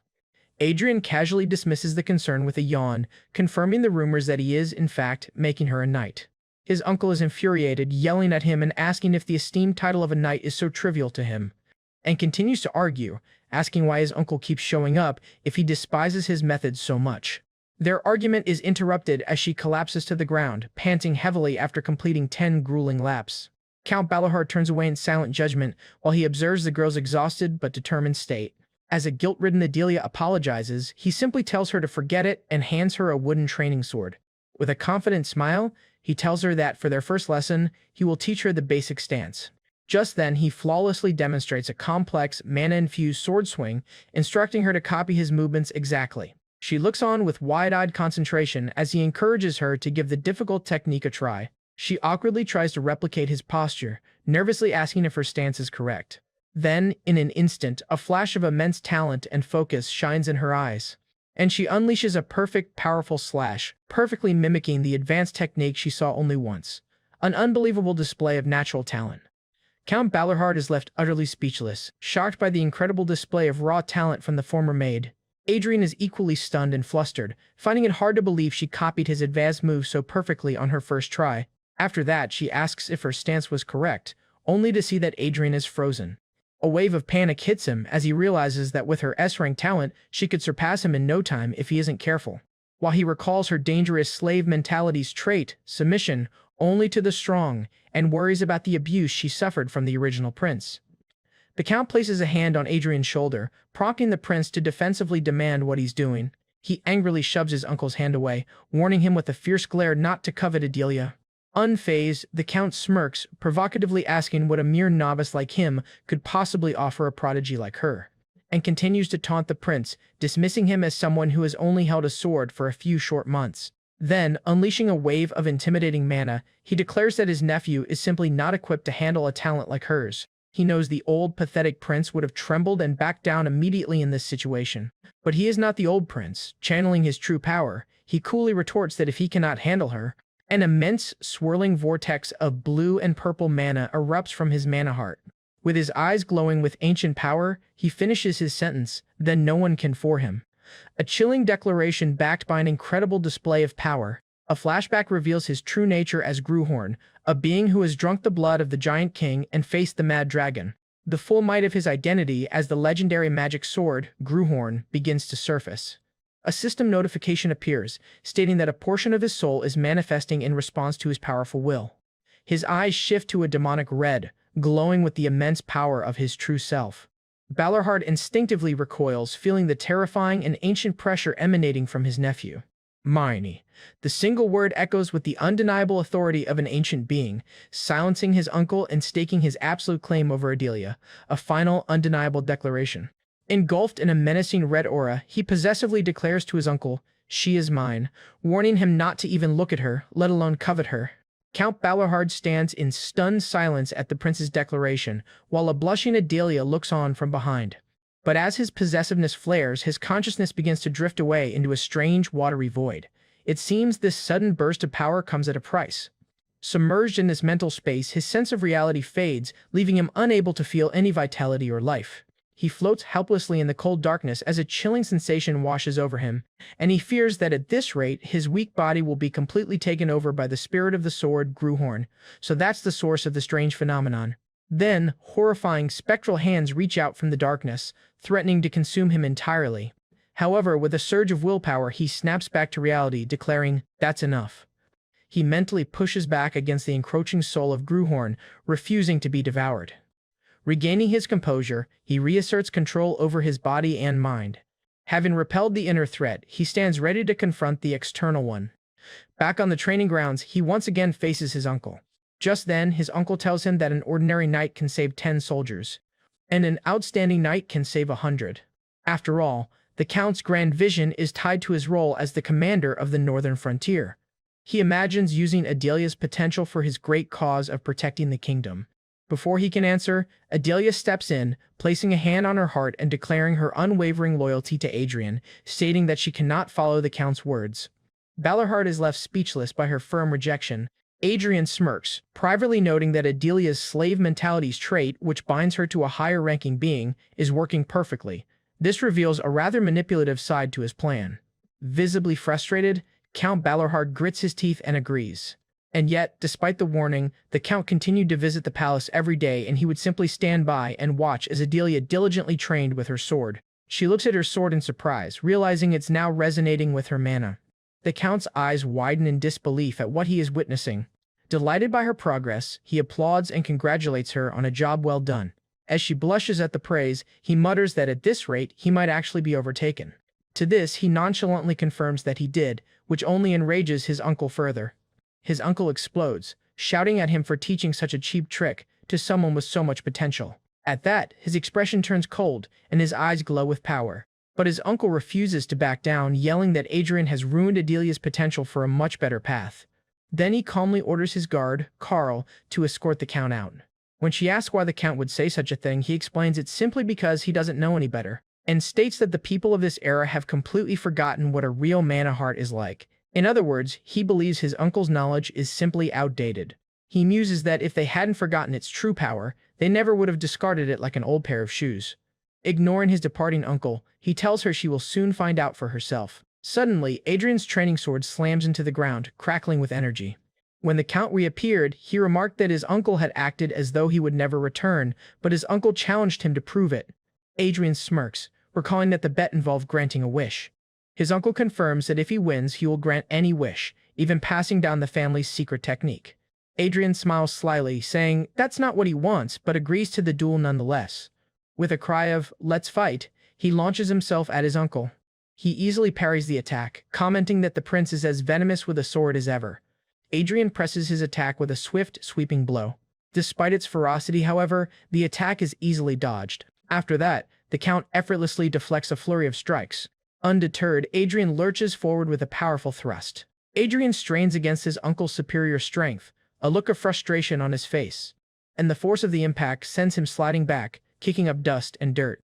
Standing firm, his uncle mockingly asks if he has given up already. He acknowledges that the man is waiting for him to draw out his mana, planning to hand him a miserable defeat. So, smirking, he changes tactics, asking his uncle if something doesn't seem strange. The Count is confused by the question as he begins a history lesson, starting with 400 years ago. He recounts how countless Mana Heart Knights of the past achieved unbelievable feats, slaying monsters and dragons.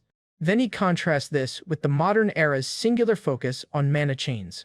After that, he laments that because one somewhat useful technique appeared, all the arts of those great knights are now treated as trash. When the Count demands to know what he's getting at, Adrian declares that his own thoughts are different. He proclaims that it wasn't the mana heart that was weak, but its masters, and that not all mana hearts are the same. He then asks his uncle if he has ever heard of the martial spirit hymn. But his uncle dismisses the question, stating that a duel is a place to cross swords, not discuss such ear-tickling things. Adrian just smiles, admitting he expected that answer. Just then he reminds his uncle that he also called the mana heart a crude technique fit only for lowly mercenaries. His eyes glowing as his uncle challenges him, asking if he needs more time to catch his breath, and he replies no. Then Adrian declares that the path a knight walks becomes their achievement.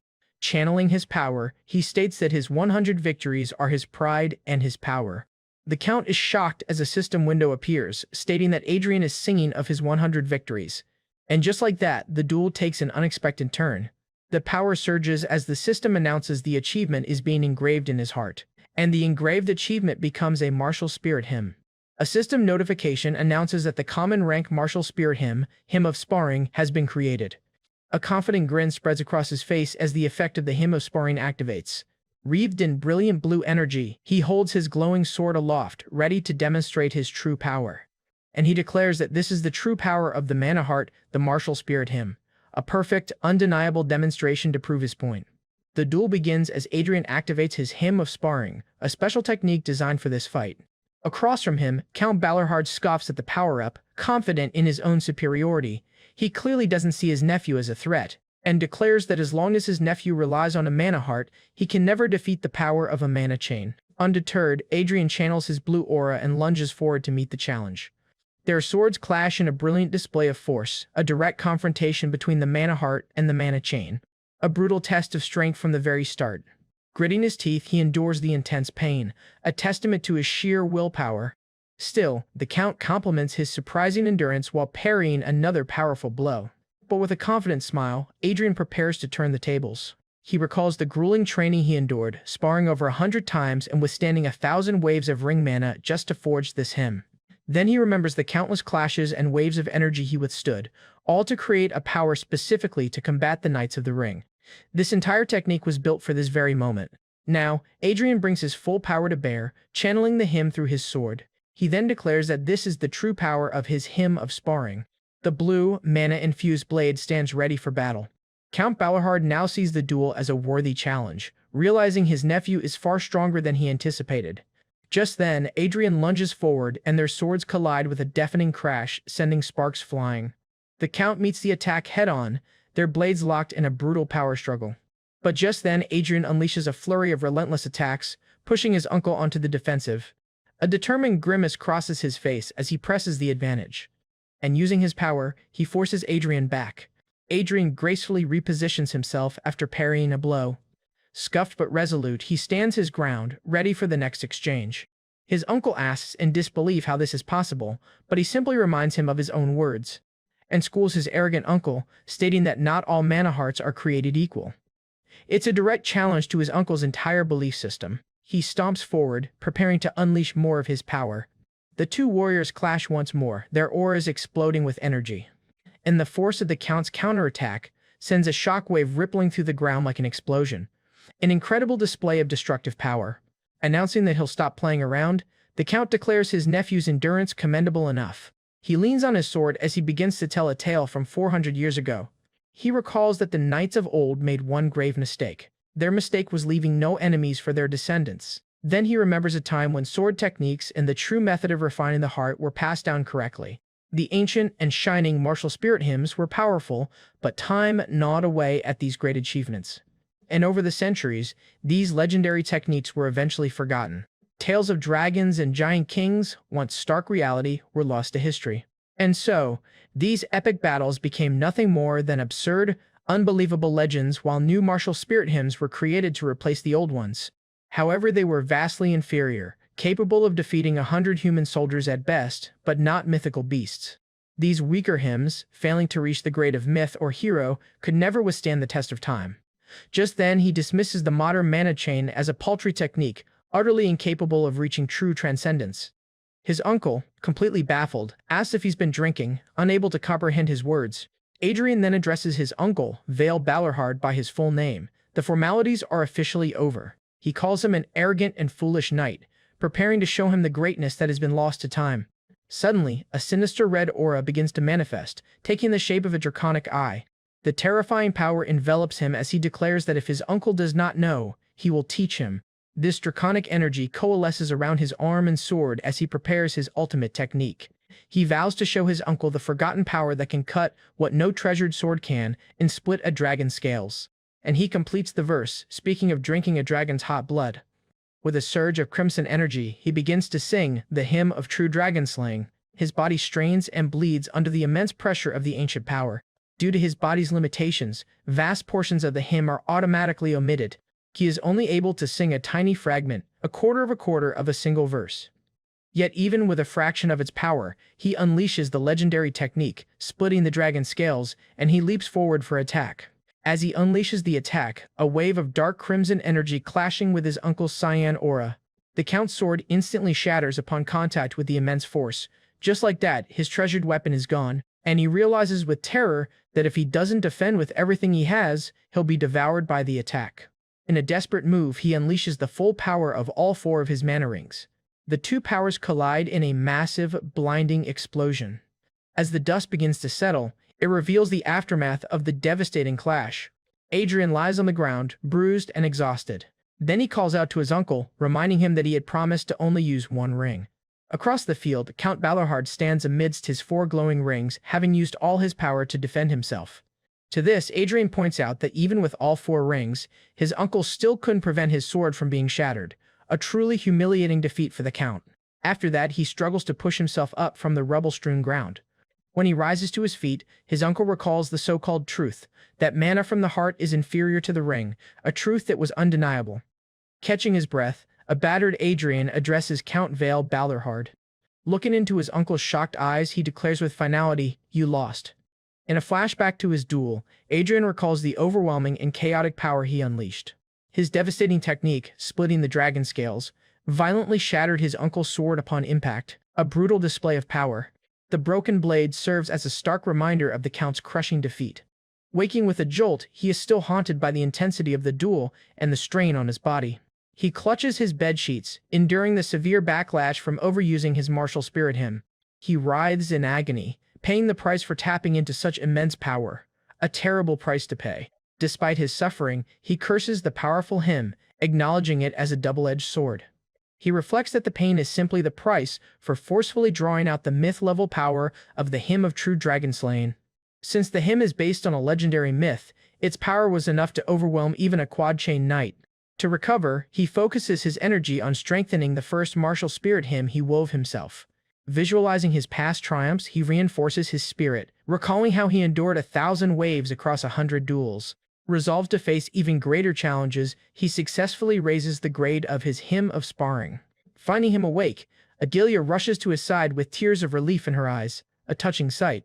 She explains that his collapse caused total chaos, and the queen was furious with his uncle Count Balorhard. However, his playful demeanor vanishes as he considers his uncle's request to be notified. Dismissing her report, he tells her not to inform his uncle yet as he intends to rest. But as he lies down, he feels a different kind of pain, a spiritual one. Clearly, the backlash isn't just physical. He understands that if he doesn't properly recover his damaged spirit, he will face a terrible price. He fears his past memories as a sword will merge with his current reality, completely collapsing the boundary between them. The ultimate consequence would be madness, forcing him to endlessly relive his martial past in a fractured mind. For him, this would be a fate worse than death. He grimaces at the very thought, horrified by the idea of being trapped in the sword's memories after finally regaining his humanity. Just imagining such a fate makes him shudder with pure terror. To distract himself, his thoughts turn to Adelia's legendary ancestor, the great swordswoman Agnes Byrne. She is stunned to learn that her ancestor was such a celebrated warrior. He cautions her, however, that to wield such a powerful hymn, she will need to grow much stronger. She is taken aback, hesitating as she searches for an answer. However, she quietly contemplates her dream of becoming a true knight. Overwhelmed and flustered, she struggles to find the words to express her deepest desire. And her expression is now filled with conviction. Looking him straight in the eye, she makes a powerful declaration, "I will become your highness's sword." A powerful and heartfelt oath. He reflects that while some martial spirit hymns are born from grand martial deeds, heralded by trumpets, and while others begin on the battlefield with the first step onto a war-torn plain, he now realizes that some of the most powerful can begin simply with a heartfelt oath. Adelia's pledge to dedicate her entire life and being to him manifests as a powerful golden aura. As the energy surges, he wonders if he is witnessing the birth of her own martial spirit hymn. And he recognizes the phenomenon. Sometimes, one person's hymn can directly influence and create another's. As a massive tree of golden light erupts from Adelia, a system notification confirms a new martial spirit hymn has been created. The radiant golden energy flows from her and swirls around him. A new hymn of domination is born within Adrian, a direct result of Adelia's pledge. He realizes that her hymn of subordination is not just a martial skill, but an oath of submission that binds their very souls. This is a bond that goes far beyond simple loyalty. Then he thinks that if she truly has a slave mentality trait, it's ironic that a descendant of the fiercely independent Sword Marquis would compose a hymn of subordination. As the golden light fades, he feels a sense of relief, realizing her oath has provided him with unexpected help for his own recovery. An unexpected but welcome side effect. He clenches his fist, understanding that as the target of her hymn, he is now deeply connected to her power. Meanwhile, a happy and blushing Adelia is completely unaware that her personal growth will now directly benefit her master. Feeling his spirit mend, he offers her a sincere and unexpected "thank you." She blushes, flustered by the prince's sudden and genuine gratitude. Our protagonist is pleased by this surprising turn of events, though he admits he does not yet grasp the full extent of the benefit. A few days pass, and the daily routine of the palace resumes. Adrian sits in his chair, looking thoroughly bored and irritated by his formal duties. His loyal knights, Carl and Arwen, stand at the ready, awaiting his orders. The queen arrives unexpectedly, calling him by his childhood nickname, Ian, and asking about his health, and he replies that it's fine. and feels particularly awkward around the queen, who cherished the original, tyrannical Adrian. His mother gently probes, asking if he still resents his uncle for their violent duel. She tries to reassure him that his uncle meant no harm, but he flatly denies holding any bad feelings. His mother finds this impossible to believe, insisting he must be lying after how roughly he was treated, yet he calmly maintains his stance. He finds the conversation tedious, wishing his overprotective mother would just leave. Just then, he reflects on the duel, knowing he landed a far more damaging blow by utterly destroying his uncle's pride and truths, and imagines it must be incredibly difficult for a man like Count Balerhard to endure such a spiritual defeat. He recognizes that he planted an inner demon in his uncle, a seed of self-doubt that will fester. In other words, the wound he inflicted wasn't physical. Coldly, he decides he doesn't care if his uncle overcomes this demon or crumbles under its weight. Changing the subject, the queen reveals that despite his uncle's rough exterior, her brother has recently seemed very proud of Adrian. She then drops a bombshell. His uncle even went so far as to personally persuade his majesty. He is stunned to hear that his probation was lifted early thanks to the very man he just humiliated, a completely unexpected turn of events, and she reasons that the trouble Adrian caused immediately afterward must have made the count's position extremely difficult. To this, Adrian realizes this is why the count acted so disappointingly. Left alone with his thoughts, he is deeply perplexed by his uncle's actions, wondering what his true motives could possibly be. Prince Adrian is introduced to his new tutor, the cheerful old scholar Niccolo Marchiadel. However, despite the scholar's pleasant demeanor, he, still recovering from his last duel, flatly refuses to even consider studying. His attendants, Karl and Adelia, look on nervously as he prepares to throw a tantrum. It's a familiar sight for them. As he throws himself to the floor complaining, the scholar calmly retorts that learning is what separates a human from a beast. Frustrated by the scholar's word games, he insists he already knows everything he needs to and requires no further education. He challenges Adrian to a debate. If the prince can prove his knowledge is sufficient, the scholar will cease his visits. A brilliant move, appealing directly to the prince's pride. Intrigued by the challenge, he confidently agrees to the old man's terms. Soon, he finds himself passionately engaged in the debate, slamming his fist on the table to emphasize a point. He argues that a ruler cannot be too lenient, as it is human nature to take advantage of weakness, a point with which the scholar surprisingly agrees. Seeing his student's newfound interest, the scholar presents him with a book titled Theory of the Iron-Blooded Monarch. Adrian becomes deeply engrossed in the text, as the old master explains the fascinating concept of rulership as a contract, adding that the relationship between a ruler and their subjects is a transactional contract of protection in exchange for loyalty and support. It seems the old scholar's plan is working perfectly. The two of them fall into an easy rhythm, discussing the book's ideas about the give-and-take nature of all relationships.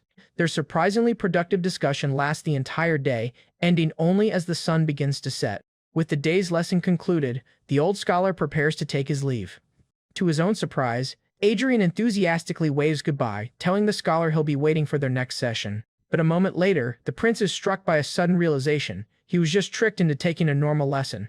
The old man completely played him. With a strained smile, he begrudgingly admits that he was outmaneuvered by the clever old man, and he concludes that Prince Adrian is quite different from what the rumors had led him to believe. Lying on his bed, he finds himself overwhelmed with a profound sense of boredom. He complains to Karl that with his training on hold for recovery, there is absolutely nothing for him to do. Tossing and turning, he wonders if his recent diligent efforts have ironically led to this unbearable period of inactivity. His boredom is interrupted when Adelia announces an unexpected visitor, his uncle, Count Vale Balerhard. Yet despite his outward confidence, a single bead of sweat betrays his slight apprehension. It's a small but very telling detail. Count Balerhard enters, his piercing gaze locked on his nephew, as Adrian realizes that his uncle has still not conquered the inner demon he stirred during their fight. To his surprise, however, the Count offers a sincere and direct apology for his actions. He admits that he broke his promise not to cause trouble and accepts full responsibility for injuring him, offering no excuses. A surprisingly honorable gesture. However, a pang of conscience reminds Adrian that his slow recovery is due to overusing his own power, not from any injury his uncle inflicted. It also nags him that he put his uncle in a difficult position by causing yet another incident. Count Balerhard offers Adrian a wish as restitution for the perceived injury. When the Count dramatically offers an arm or an eye, the prince nonchalantly dismisses such offerings as useless junk. Letting out a sigh, he decides to be generous and not take excessive advantage of the situation, a surprisingly mature decision from the prince. He then announces that he is ready to state his wish.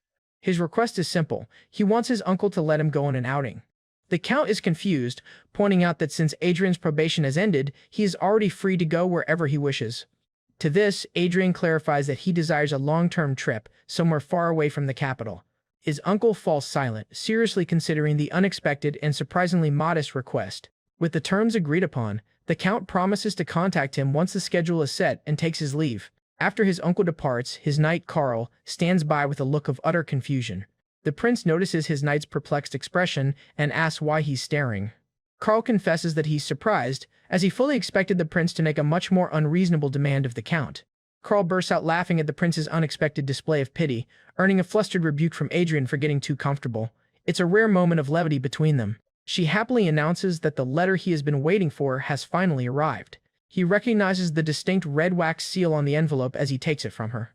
The sender is revealed to be the formidable sword princess, Iris Valerius, who crackles with powerful lightning.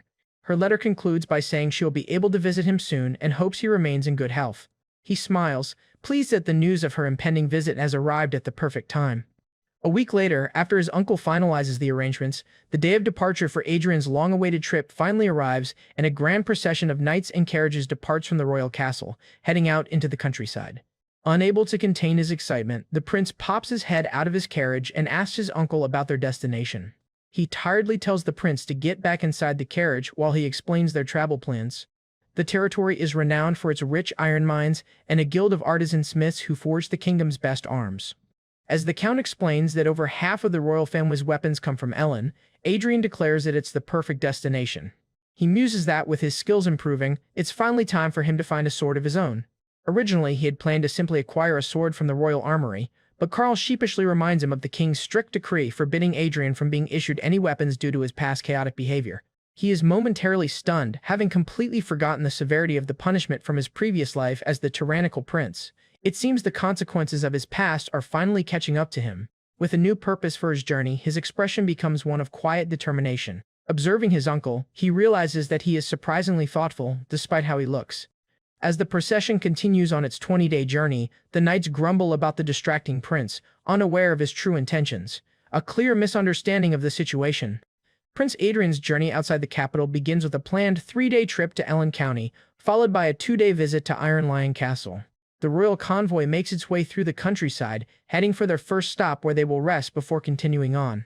But after being stuck in a carriage for 3 whole days, Adrian is already finding the tedium of the journey excruciatingly dull.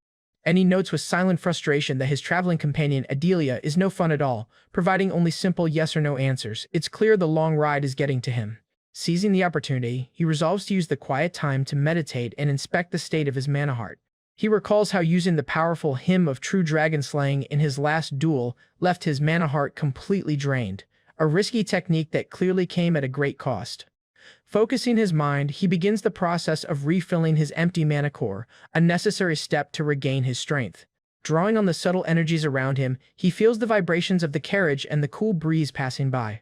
He can even sense the distant voices of the knights riding outside, his senses heightened by his deep focus. In a state of deep meditation, he gathers the specks of ambient mana, preparing to fill his depleted heart. But as the mana coalesces, his eyes fly open in surprise at an unexpected and dramatic change. He is shocked to discover that his mana heart has grown to a colossal size, far larger than it was before, an absolutely staggering development. A system notification appears, explaining that by attempting a feat beyond his capacity, the hymn of true dragon slaying, he glimpsed a fragment of a colossal will. This extraordinary attempt was reflected in his body, causing his mana heart to expand dramatically as a side effect. Because of his expanded heart, his physical constitution has changed, and his body can now endure a much greater amount of mana. His hair transforms into a striking silver white as a system window declares that he has reached the advanced stage of Sword Expert, a dramatic and visible sign of his newfound power. Furthermore, this power-up has lifted some of the restrictions on the authorities he recovered from his past life. His third eye and third ear abilities have been significantly improved, sharpening his supernatural senses. Adelia, sensing the change, calls out to him as he finishes his meditation, now floating slightly from the sheer power of his mana. Internally, a chibi version of Adrian celebrates his significant leap in power. With a confident smirk, he clenches his fist, thrilled to have taken another major step forward in reclaiming his strength. Eventually, the convoy arrives at the magnificent estate in Ellen County, the main hub of the kingdom's weapon production. Upon his arrival, the prince is greeted with the utmost formality. Edgar and his eldest son Torrance of the ruling Ellen family formally offer their greetings to the first prince. He graciously accepts their hospitality, while Edgar offers to guide him to his room to rest after the long journey. Although the mansion is filled with weapons, he judges them to be nothing more than flashy, low-grade items useless for actual combat. For a man of his experience, these are just decorations. As he's led through the halls, he remains completely unimpressed by the decorative armaments on display. And he concludes that he won't be able to find the kind of blade he's looking for within the Ellen family's collection. Shifting gears, he asks Edgar to confirm the location of the Blacksmith's Guild within the territory. Without hesitation, Adrian and Edgar set off towards the town's forge. On the way, Edgar politely warns the prince that blacksmiths are by nature a rough and stubborn group of people. However, upon entering the forge, Adrian's eyes widen, not with annoyance but with intense fascination. The roar of the furnace and the clang of hammers on anvils create a symphony of creation. While Edgar frets about the intense heat, Adrian walks into the bustling workshop completely unfazed. The harsh environment doesn't seem to bother him at all. But for Adrian, the clamor of the flames and the hiss of the bellows are not just noise, they are a familiar song. He moves deeper into the workshop, drawn by the raw, chaotic energy of creation as the blacksmiths hammer the iron. Among all the workers, his gaze is irresistibly drawn to a single elderly mastersmith working with profound focus. Sweat beads on his face as he stares, mesmerized by the rhythmic and powerful work of the old blacksmith. Amidst the cacophony of the forge, the sound of this master's hammer striking the anvil rings out with exceptional clarity. The prince feels an inexplicable pull towards the lone smith, his entire being resonating with the man's craft. The old blacksmith pours his entire soul into his work, each strike of the hammer filled with purpose and immense skill. As sparks fly, Adrian's eyes reflect the glowing metal, a profound connection stirring within him. Suddenly, a powerful vision overwhelms him, the forging of a golden sword in a sea of fire. The very first memory of his existence as Gruhorn, a forgotten piece of his very soul, has just returned. This resurrected memory is so powerful that it brings tears to his eyes, startling him. Noticing his distress and heavy sweating, a concerned Adelia approaches. Snapping back to reality, he is caught off guard as she gently wipes the sweat from his face. He glances away, slightly annoyed at having his profound moment interrupted. Just then, the hammering throughout the forge ceases as the blacksmiths finally notice the royal presence. Suddenly, Zaxxon lets out an enraged shout, directed at the one person still working. And he furiously demands the old blacksmith stop immediately and bow to the prince. The other blacksmiths look on in stunned silence, intimidated by the prince's sudden and forceful action. Clearly, no one expected that. He notes that the workers were obviously dragged away from their tasks against their will, an interruption he never ordered. Then he coldly tells the blacksmiths that the iron will cool if they just keep standing around. In other words, he's ordering them to prioritize their craft over formalities. Spurred by his command, the blacksmiths scramble back to their stations, frantically resuming their work. He watches the entire process with a deep, almost reverent focus. His attention returns to the old blacksmith, who is once again completely absorbed in shaping the glowing steel. The rhythmic dance of hammers striking metal fills the air once more, and he stands like a statue amidst the chaos, watching the raw materials being transformed by fire and force. Surrounded by the searing heat and flying sparks, he feels an indescribable sense of belonging. It's as if he's come home. The relentless rhythm of the hammering resonates deep within his soul, stirring something long dormant. He is left to wonder, what on earth is this sensation, as he feels a primal connection to the blacksmith's art. Edgar explains to Prince that for the past 6 months, the master smith has been obsessively forging and melting down swords. Adrian asks if the swords were failures, but Edgar admits it's hard to say as every single one is a masterpiece. And he elaborates that the old man is called the master smith of swords precisely because every blade he forges is said to be a masterpiece. And so, he finds it a mystery why the smith would melt down so many seemingly flawless creations. It's a perplexing situation, to say the least. Since the smith is not a young man, he is worried about his health, a sentiment the prince silently observes. And the prince realizes that this blacksmith is a true craftsman. This is what true dedication looks like. During this time, the master smith simply continued his work, hammering away at the forge as always. Edgar notes that, contrary to the tension his visit was expected to cause, there have been surprisingly no incidents at all. The moon is lighting up the city that night. Finally, on the day Prince Adrian is scheduled to depart, the master smith puts the finishing touches on his creation. Adrian watches the final moments of the forging, his expression unreadable. The master smith, sweat dripping from his brow, works with intense concentration. He's pouring every last bit of his being into this blade. The prince quietly voices his disappointment, saying he had hoped to see the sword completed before he had to leave. He then informs Karl that it's time to go, as they have a farewell party to attend and must depart early the next morning. But just as they are about to leave, he frantically calls out to his highness. Adrian stops, turning in surprise at the sudden shout. Edgar rushes towards him, announcing that the master smith has finally completed the sword. The prince looks up, his breath catching as he sees a brilliant light emanating from the forge. There, against the sunset, the master smith stands, holding his magnificent, newly forged creation. With reverent care, he gives the blade one final polish. The finished sword gleams in the fading light, a true testament to the smith's unparalleled skill. The master smith then kneels before the prince, humbly presenting the fruit of his labor. And he formally dedicates his creation to his highness. The onlookers, including Edgar and Adelia, are stunned by the unexpected turn of events. No one saw this coming. A passage from The Song of the Smiths flashes through Adrian's mind, describing the forging of a kingly blade. It details cooling the blade until its hue matches the king's crimson robes. A sword like the sun, and a king shall be born, he recites internally, holding the newly forged blade. Inspecting the sword, its polished surface reflecting his face, he asks if it has a name. The master smith, weary but proud, suggests calling it Twilight. And he explains that while the sword represents the twilight of dusk for him, for his highness, it must be the twilight of dawn.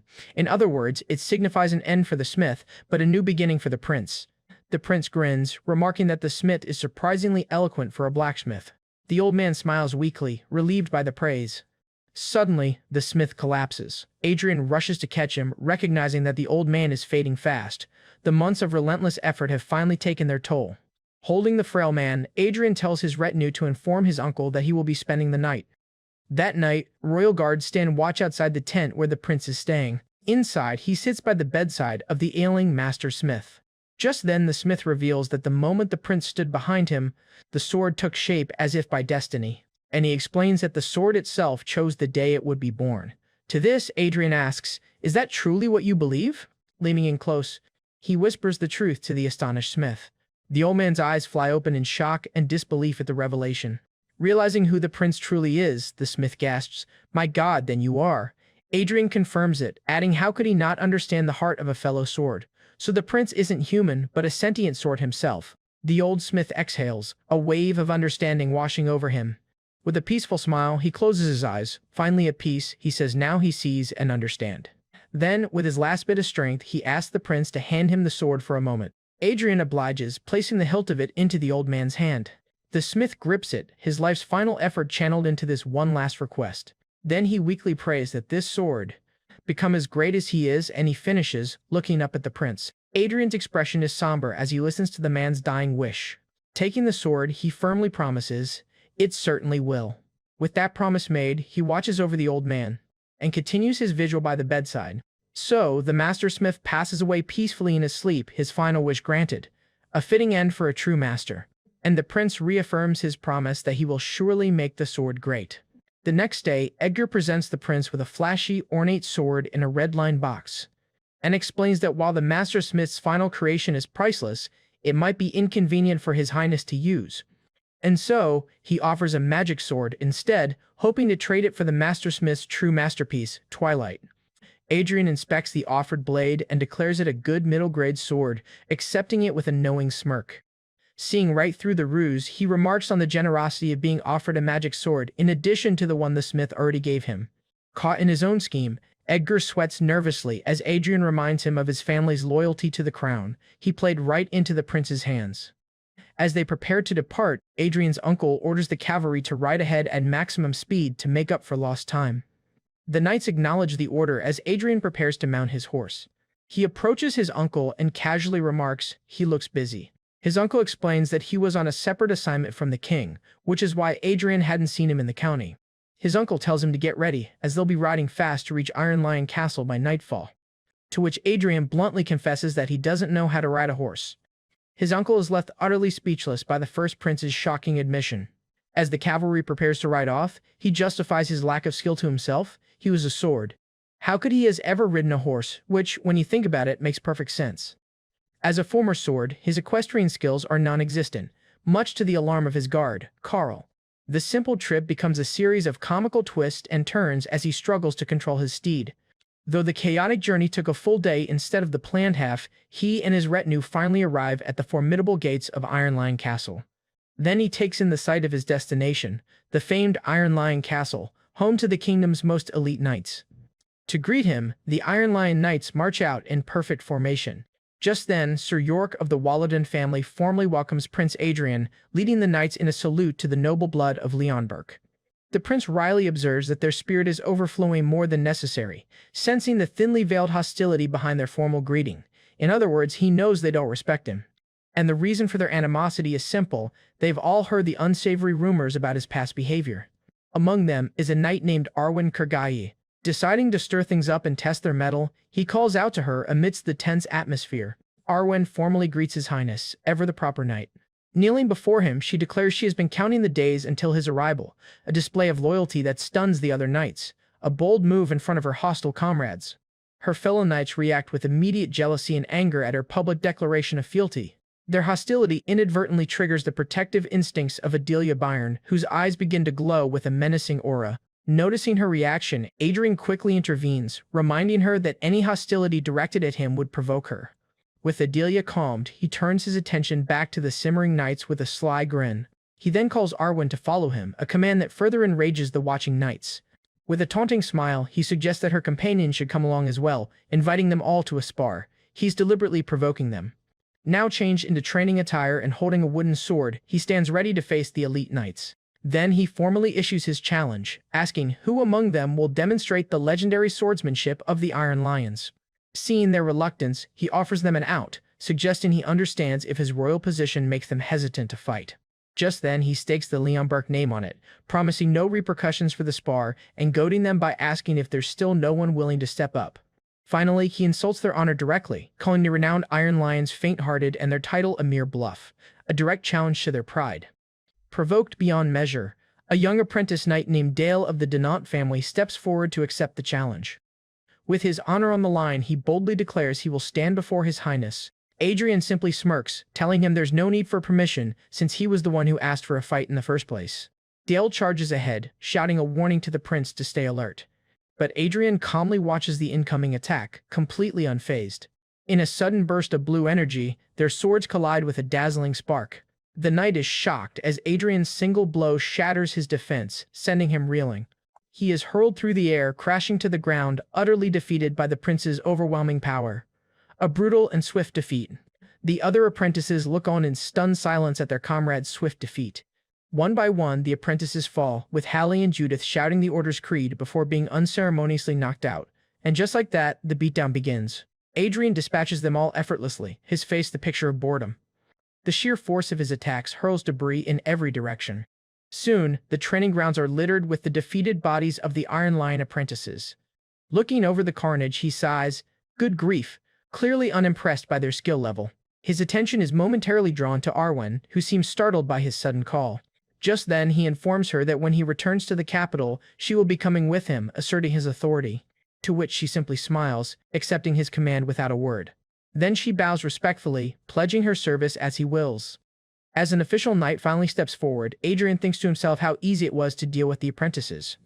The new challenger brings up the prince's reputation for enjoying wagers, standing over the defeated apprentices. He proposes a small bet to liven things up. But when he suggests betting for Arwen if he wins, Adrian immediately and flatly denies the proposition, and sternly declares that she is not some tournament prize, a statement that surprises her. This says a lot about how he sees his knights. Then he takes the exquisite sword, Twilight, and presents it as the prize. He declares that if his opponent wins, the sword is his. Arwen tries to protest, but he tells her that she is 1,000 times more precious than any sword, a powerful declaration of her worth. Moved by his words, she falls silent, realizing he values her as a swordmaster, not an object. The knight, Dunham Fahrenheit, smirks and accepts the terms of the wager, and introduces himself as an official knight on the verge of achieving triple chain.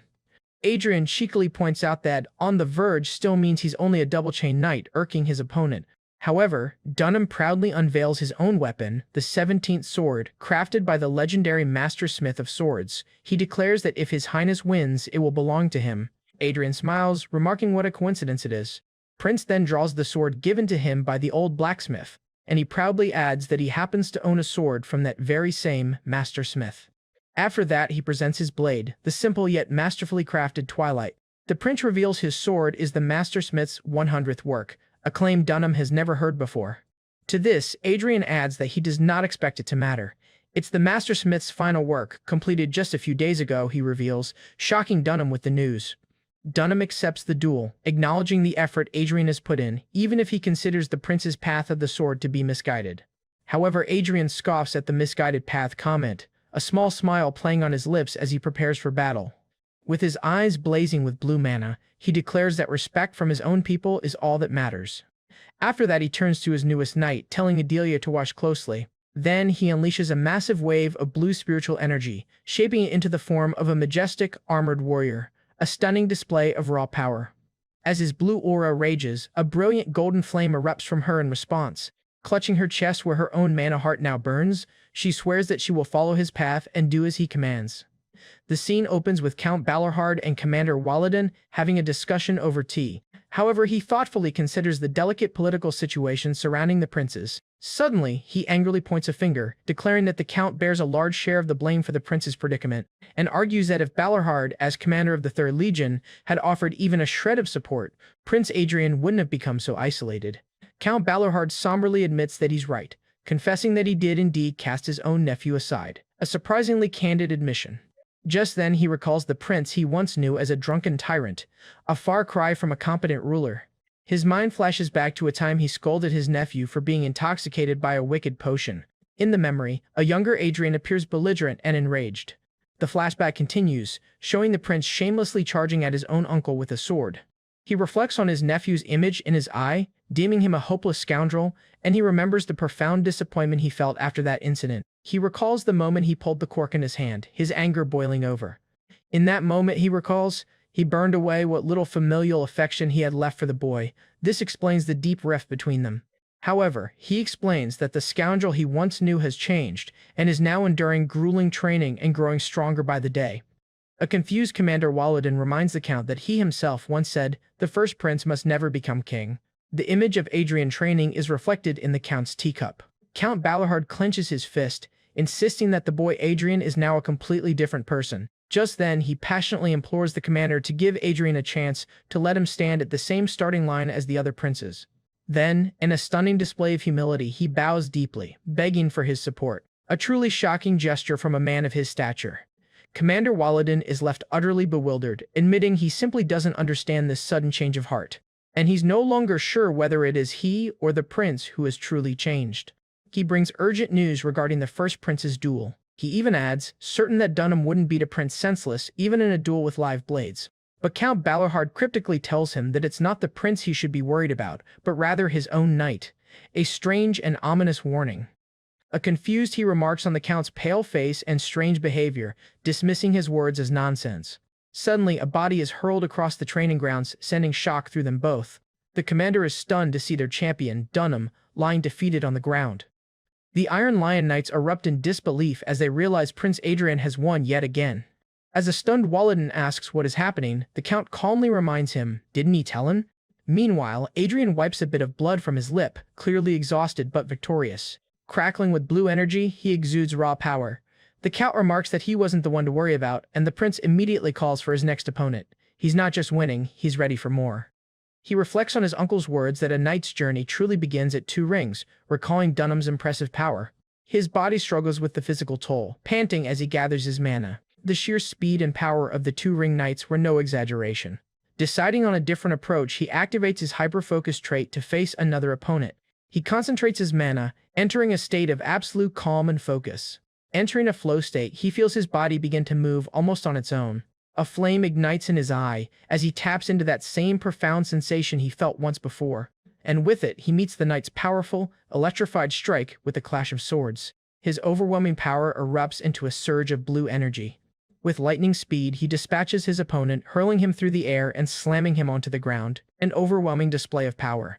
After that, he lets out a sharp breath, the exertion clearly showing on his face. Yet, unfazed, he calls out, next. He continues his relentless sparring, deftly deflecting another knight's attack. Just then, he leaps over his next opponent, bringing his sword down in a powerful slash. The knight, however, parries the attack with precision. He follows up with a swing of his sword, blue energy coursing through it, his focus absolute. As he overpowers another knight, he unleashes a flurry of strikes. The knight's sword is knocked from his hand, leaving him defenseless as he collapses to the ground. And in a brilliant shimmer of steel, Adrian's blade hovers threateningly at the knight's neck. After countless battles, a calm and determined Adrian stands victorious. His sword drips with sweat as he holds his ground. Panting heavily, he remains the last man standing amidst a field of defeated Iron Lion Knights, a powerful image of his hard-won victory. He turns his attention to the spectators. He feels his spirit strengthening, as if ready to stand against 1,000 waves after enduring 100 bouts. This revelation forges a new verse for his hymn of sparring. The verse echoes within him, only now does he rise, sword in hand.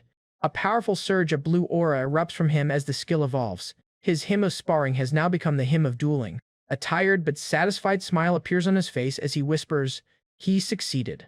But the immense exertion finally catches up to him, and he stumbles forward. The once hostile Iron Lion Knights now cheer for him, respecting his sword, his fighting spirit, and his victory. It seems he's won more than just a duel. He is baffled, wondering why the knights who were so eager to tear him apart are now cheering for him. Walladin explains that the knights are simple men by nature. Then he correctly guesses that Adrian must have thought he would incur their resentment for defeating them. As he kneels in exhaustion, he reflects that he thought everything he knew from his past life had been forgotten along with the monoheart. And he looks on with a slight smile, realizing that at least one thing hasn't changed: the timeless spirit of the knights, being gracious in defeat and revering the strong. Having earned the respect of the Iron Lion Knights, Adrian and his retinue prepare to depart from the castle. The commander offers a formal farewell to the prince, and the prince replies, "Take care of yourself as well, commander," and asks him to keep his exploits at the castle a secret, a request that puzzles Walladin, who believed publicizing them would be advantageous. A rather strange request, considering the circumstances. He then reveals his plan is to surprise and torment a certain someone, clearly referring to his rival, the third prince. So that's his game. Later, as the sun sets on their journey, the prince's party decides to make camp for the evening. Carl, his loyal knight, volunteers to scout the area, an offer which he readily accepts. Nearby, Arwen silently watches the exchange, still adjusting to her new dynamic within the retinue. Feeling weary from the day's travel, he yawns and decides to retire to his tent for the night. Upon entering, he is greeted by a radiant Adelia, who has already prepared the tent for his arrival. However, he silently fumes, frustrated that Adelia, a sword genius with S-rank aptitude, is still so fixated on her maid duties. What a waste of incredible talent. Dismissing her concerns, he flops onto his cot and curtly tells her to leave him be. Alone at last, he reflects that the Iron Lion Knights were not what he expected, prompting a deeper analysis of this era's power system. Then he recalls using his judgment's ability, discovering that most knights only possessed B-grade swordsmanship talent. He muses that in his time, these same individuals would have been considered ordinary, barely reaching an intermediate level even with a lifetime of training. Yet, in the current era, they achieve a rank equivalent to a sword expert in their 20s, a testament to the new mana system. He concludes that while the potential for superhumans has declined, the overall strength of ordinary people has risen dramatically. In other words, a higher floor, but a lower ceiling. After that, he correctly identifies the widespread adoption of the mana chain system as the reason for this shift. He laments that his uncle, a man who could have sought transcendence in the past, squandered that potential by adhering to this era's weaker methods. And he reflects on the current state of the world, an era where building achievements beyond the extraordinary grade seems impossible. Clenching his fist, he resolves to accept that this is simply the natural flow of time.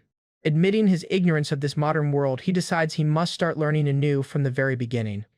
His uncle, Count Balerhard, enters the tent, telling him it's not too late to achieve his dream, much to the prince's confusion. Then he reminds him that he has already won the hearts of the Iron Lions, a feat the other princes couldn't manage. With a proud and knowing smile, his uncle commends his judgment and shocks him by calling him by his true name, Ian. A sign that his uncle knows far more than he's been letting on.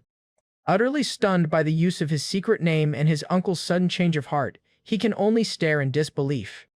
Flustered, he accuses his uncle of going mad, but the Count calmly brings up the bet they made. Adrian mistakenly believes he's referring to the still-pending duel against the third prince. With the conditions of their wager met, Count declares he will now fulfill his part of the promise. Our guy remains bewildered, having no idea what his uncle is about to do. Count Vale Balerhard then formally announces his name and titles, preparing to make a grand declaration. To Adrian's utter shock, his uncle publicly pledges his official support for his claim to the throne, a massive political move and one Adrian clearly did not see coming. As the gravity of the declaration sinks in, the prince panics at the unforeseen political maneuver. His uncle's confident words echo in his mind as he screams in frustration, having never wanted to be king. The one thing he never wanted is now being forced upon him. The count's declaration sends shockwaves through the capital, instantly becoming a political bombshell. Adrian is immediately swarmed by his retinue and newly arrived nobles, all offering their sincere congratulations. Adding to the commotion, a host of new attendants and servants from the palace bustle about, disrupting his quiet life. Overwhelmed by the sudden attention, he finds himself thrust into the center of a political power play he never intended to start. Frustrated by the chaos, he yells at his staff to send all the newcomers back immediately. However, Carl calmly explains that the new staff has arrived by royal decree and cannot be dismissed by his command. In other words, his hands are tied. Driven to his wits' end, he concedes, ordering Carl to at least get the noisy crowd out of his sight. Having escaped the commotion, he relaxes in a quiet library, savoring the silence. But his tranquility is shattered as the third prince, Gillian, bursts in, calling for his brother. So much for peace and quiet. Visibly annoyed, he asks what brings his younger brother here now. The third prince confronts him, accusing him of feigning weakness while secretly learning swordsmanship and plotting for the throne. The third prince screams that he had planned to let him lose the duel. Leaning back with a bored expression, Adrian sarcastically thanks his brother for so generously arranging to let him lose their duel with such grace. Infuriated by the mockery, Gillian declares that he has made a big mistake and vows to make him pay for the deception. He finds his uncle, Count Balerhard, ready for a direct confrontation. His uncle simply smirks, asking if he is worried about the Balerhard family's standing before easily dismissing the concern. Then he reminds the prince that their family serves as the kingdom's shield against the monstrous hordes of the northern mountains. He continues to lecture his nephew, pointing out that as the firstborn, he cannot simply avoid the struggle for succession. He reminds him that the legitimacy of the firstborn son only disappears upon death. In other words, his life is now in constant danger. After his uncle leaves, the prince sits dejectedly, knowing that his mind won't change no matter how much time he's given. Just then, he reaffirms his true purpose, to reclaim the power and authority that will allow him to reach transcendence. For him, succession to the throne is a trivial matter compared to his ultimate goal. He was absolutely certain of his path and convictions, as he finds himself making a grand entrance at a royal banquet. A royal announcer heralds the arrival of the legitimate heir to the Leonberg kingdom. As the crowd of nobles looks on, the announcer presents the first prince, Adrian Leonberg. The assembled nobles, including Count Balerhard, watch his dramatic entrance with keen interest. Among the attendees, the mysterious hooded woman from before observes him with a sly, knowing smirk. It seems he has more eyes on him than he knows. He stands poised and resolute, his convictions unchanged, or so he thought, until the moment the banquet truly began. Prince Adrian, now slim and sharp in his formal attire, prepares to make a grand entrance at the royal banquet. As he descends the stairs with regal poise, his completely transformed appearance captures the attention of all the nobles below. A noblewoman fawns over his new look, comparing him to the king in his youth, yet Adrian is internally annoyed by the sycophantic display. With a look of sheer contempt, he silently questions if these fawning sycophants are truly the best the kingdom's nobility has to offer. Using his unique perception, he sees the true nature of the crowd, noting with disgust that nearly everyone possesses the trait, heart of a serpent. He visualizes the nobles surrounded by their own evil karma, disgusted that they have built their lives by trampling on others, and he internally scoffs at the thought that they all carry such a filthy essence within them. A truly disgusting sight. However, amidst the sea of corruption, he spots a few individuals he deems worthy, including his former opponent, Taylor Talheim. Just then, he warmly greets Taylor, who stammers in shock at being acknowledged so cordially by the first prince. And he mentally files Taylor and his friends away as people who, while not necessarily competent, are at least uncorrupted. However, he coolly decides that these few untainted nobles will suffice as vessels for the plans he is about to set in motion. The guard announces the arrival of a high-ranking diplomat from the rival Bourgogne Empire, Marquis Montpellier. The official announcement echoes through the hall.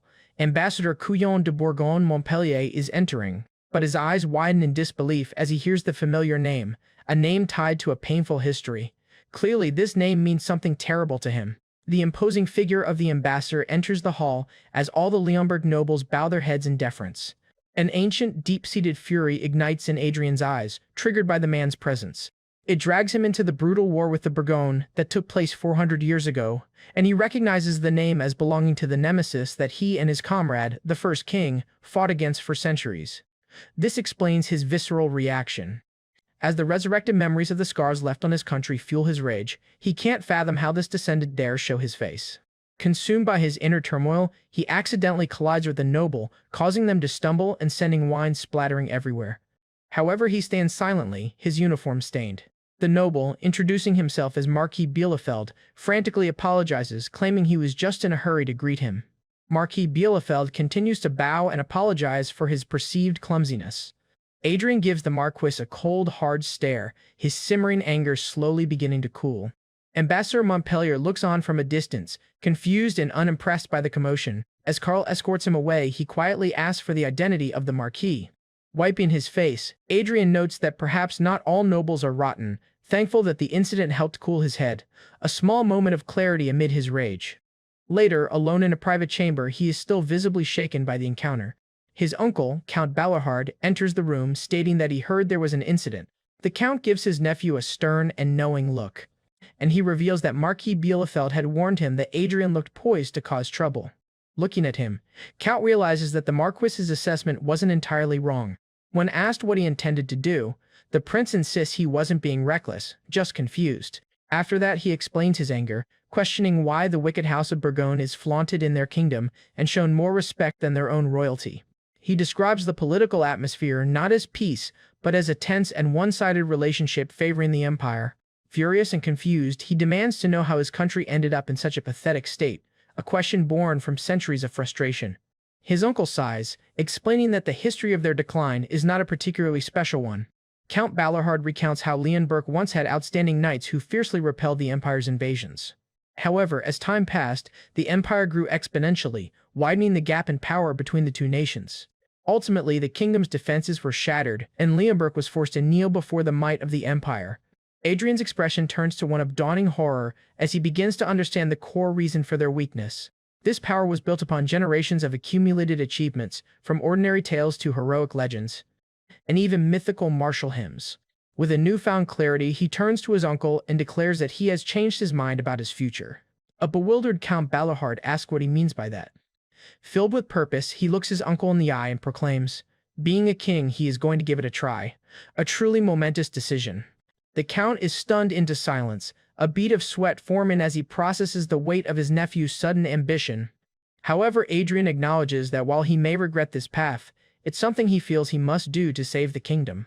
Remembering his ancient past, he declares that he practically built half the country himself, setting the stage for the banquet's second day. He adjusts his formal coat, preparing to make an entrance that will change everything. A herald announces the joint entrance of Prince Adrian and his powerful uncle, Count Balohard. The third prince, Gillian, watches his brother's arrival with a mixture of curiosity and contempt. While the nobles murmur and whisper, their reactions a mix of fear and disdain for the newly assertive first prince. With a cold and determined look, as he prepares to address the disrespectful court, he channels the memory of his old friend, a simple country boy who rose from nothing to become the first king. Despite his humble origins, that boy took the first step. He stepped forward to stand before the people, just as he is doing in this very moment. Drawing on the spirit of his friend and his own ancient power, Adrian's mana begins to flare to life. The entire atmosphere of the room begins to change. His voice rings with power as he addresses the court as those who have eyes but cannot see.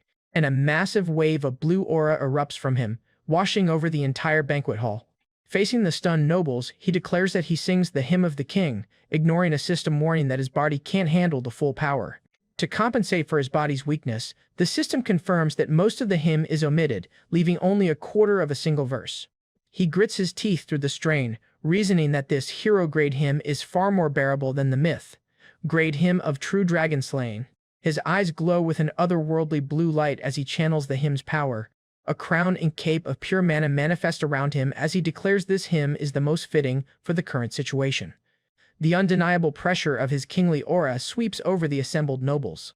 Under the absolute authority of the hymn, every noble in the room bows their head before their true prince, an absolute display of power. A satisfied smirk crosses Adrian's face as he prepares to allow them to rise. However, his command is cut short as he senses a familiar and unwelcome energy in the room. A dark, ominous aura emanates from a hooded figure standing defiantly amidst the crowd. Someone is actually resisting his power.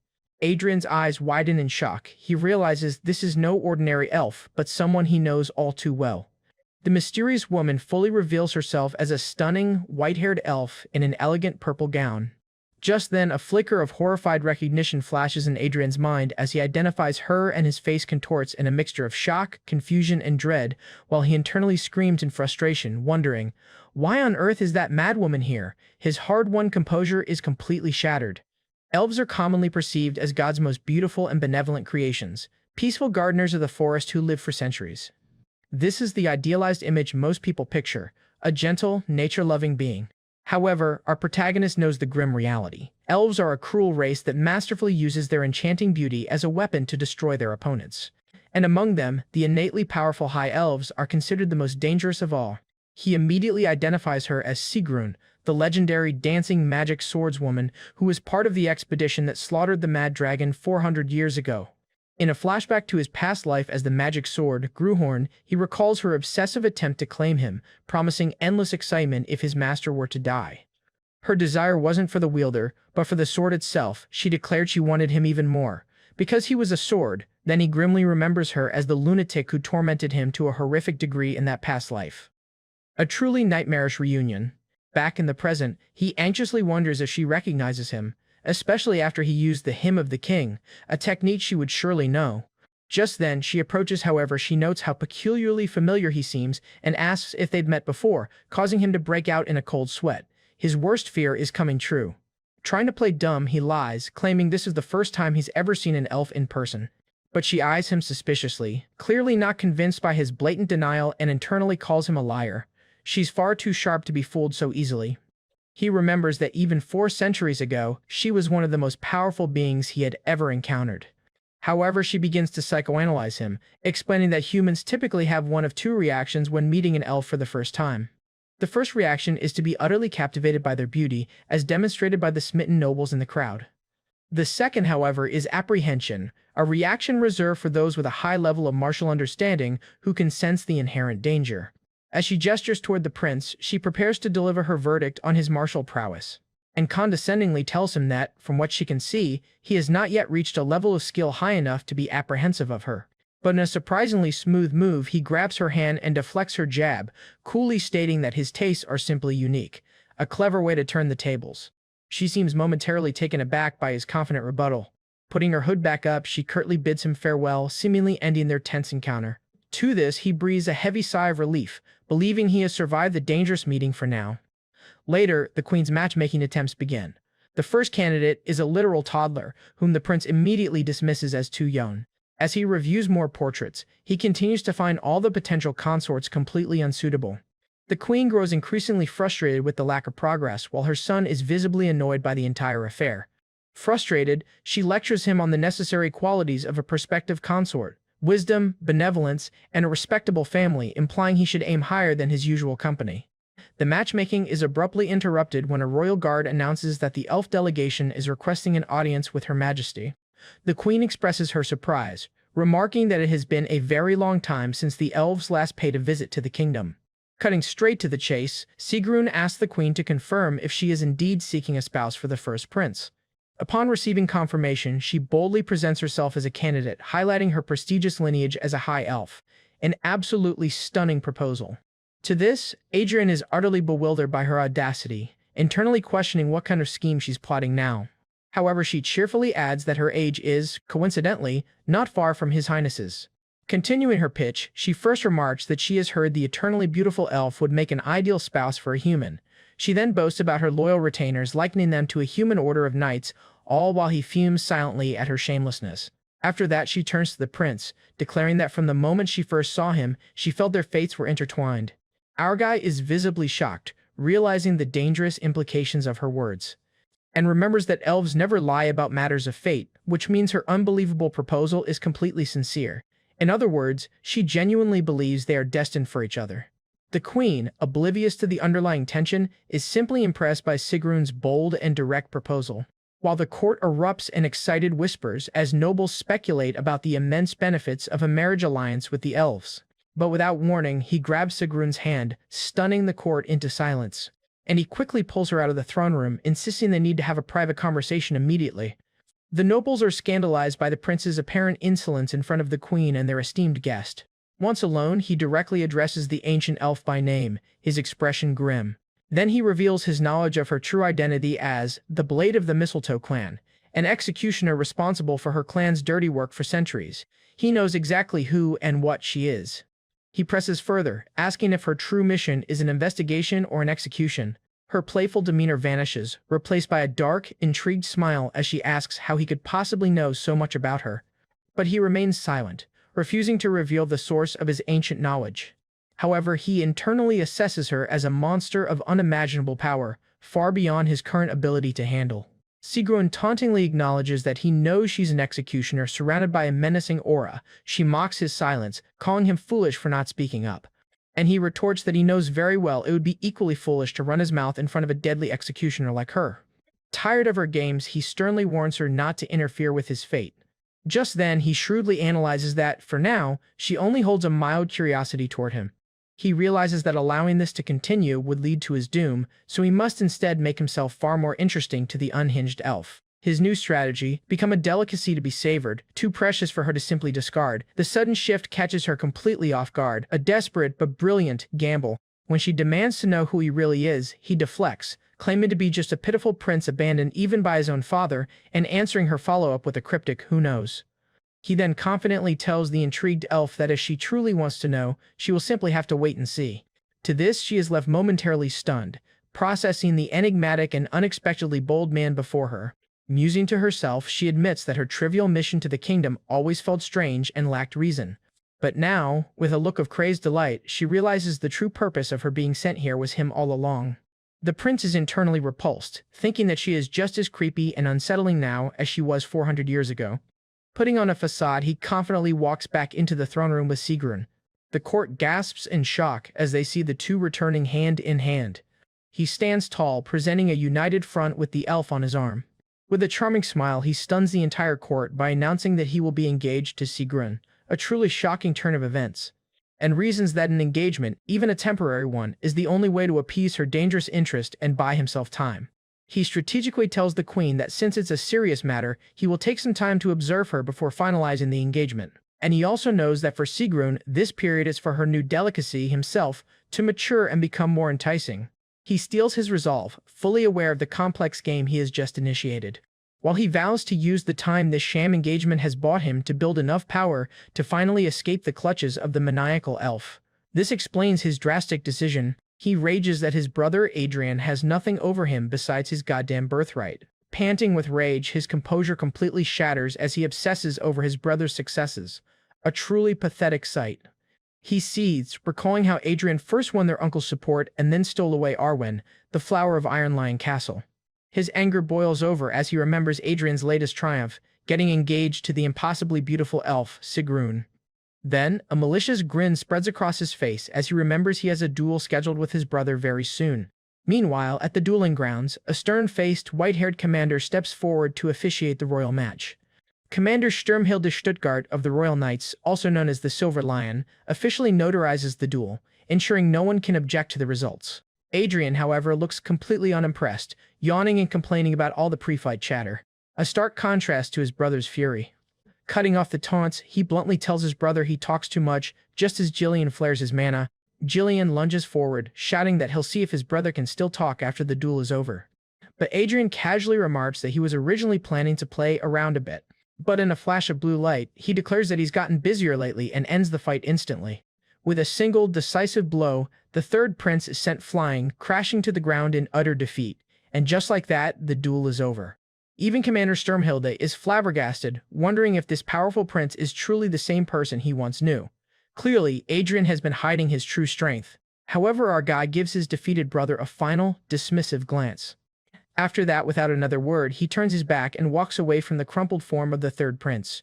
Just then, Commander officially announces that the third prince cannot continue the duel. And he declares Adrian the victor, much to the astonishment of the noble ladies in the audience. He scoffs at the nobles, dismissing them for flocking to a mere kid's fight. His humiliation boils over as he screams, calling his brother a fucking scoundrel. But suddenly, a knight arrives with an urgent report. He informs him that Adrian and Count Balerhard left the capital immediately after the duel. Their destination is the north, the home of the Balerhard family, and their caravan is already braving the harsh winter. His uncle tells him that he's become quite good at riding a horse, to which he replies that once you get the hang of it, something like this is no big deal, right? Count Balerhard dryly suggests his nephew learn some humility. To this, our guy replies that there is no place for him in the capital, and declares he has no intention of begging for loyalty from nobles who fawn over the rival empire.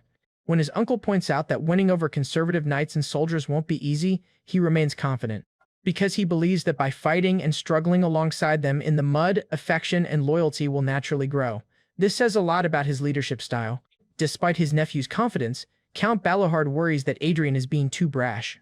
However, Adrian privately admits his true motivation: he must get stronger before he's forced to marry the lunatic elf Sigrun, so that's the real reason he's pushing himself so hard.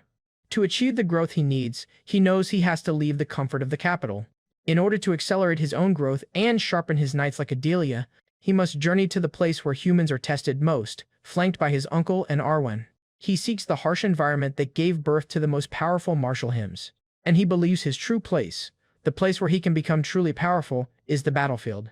As they approach the Blade Mountains, Count Balerhard proudly identifies the border his family has protected for generations, but he refuses, insisting he must acclimate to the harsh northern cold. He then glares at the carriage occupied by the old scholar Niccolo, annoyed that the old man tagged along.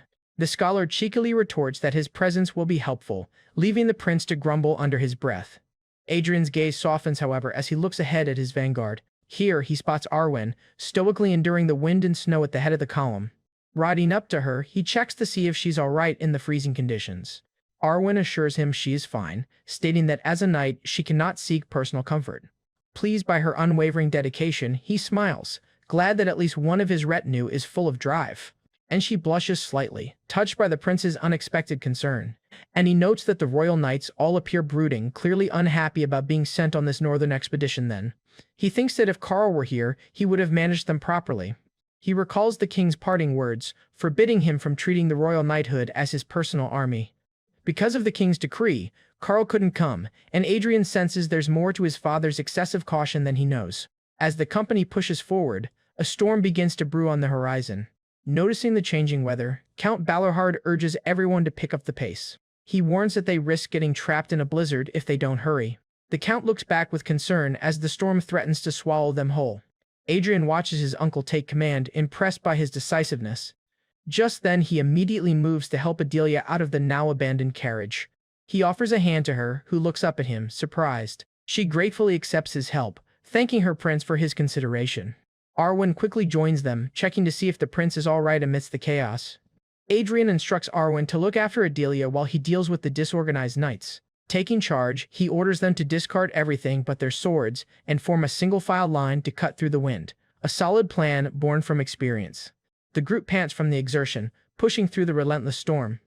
Adrian immediately stops, his expression hardening with resolve. He shouts for the others to keep moving as he pushes his way back through the line.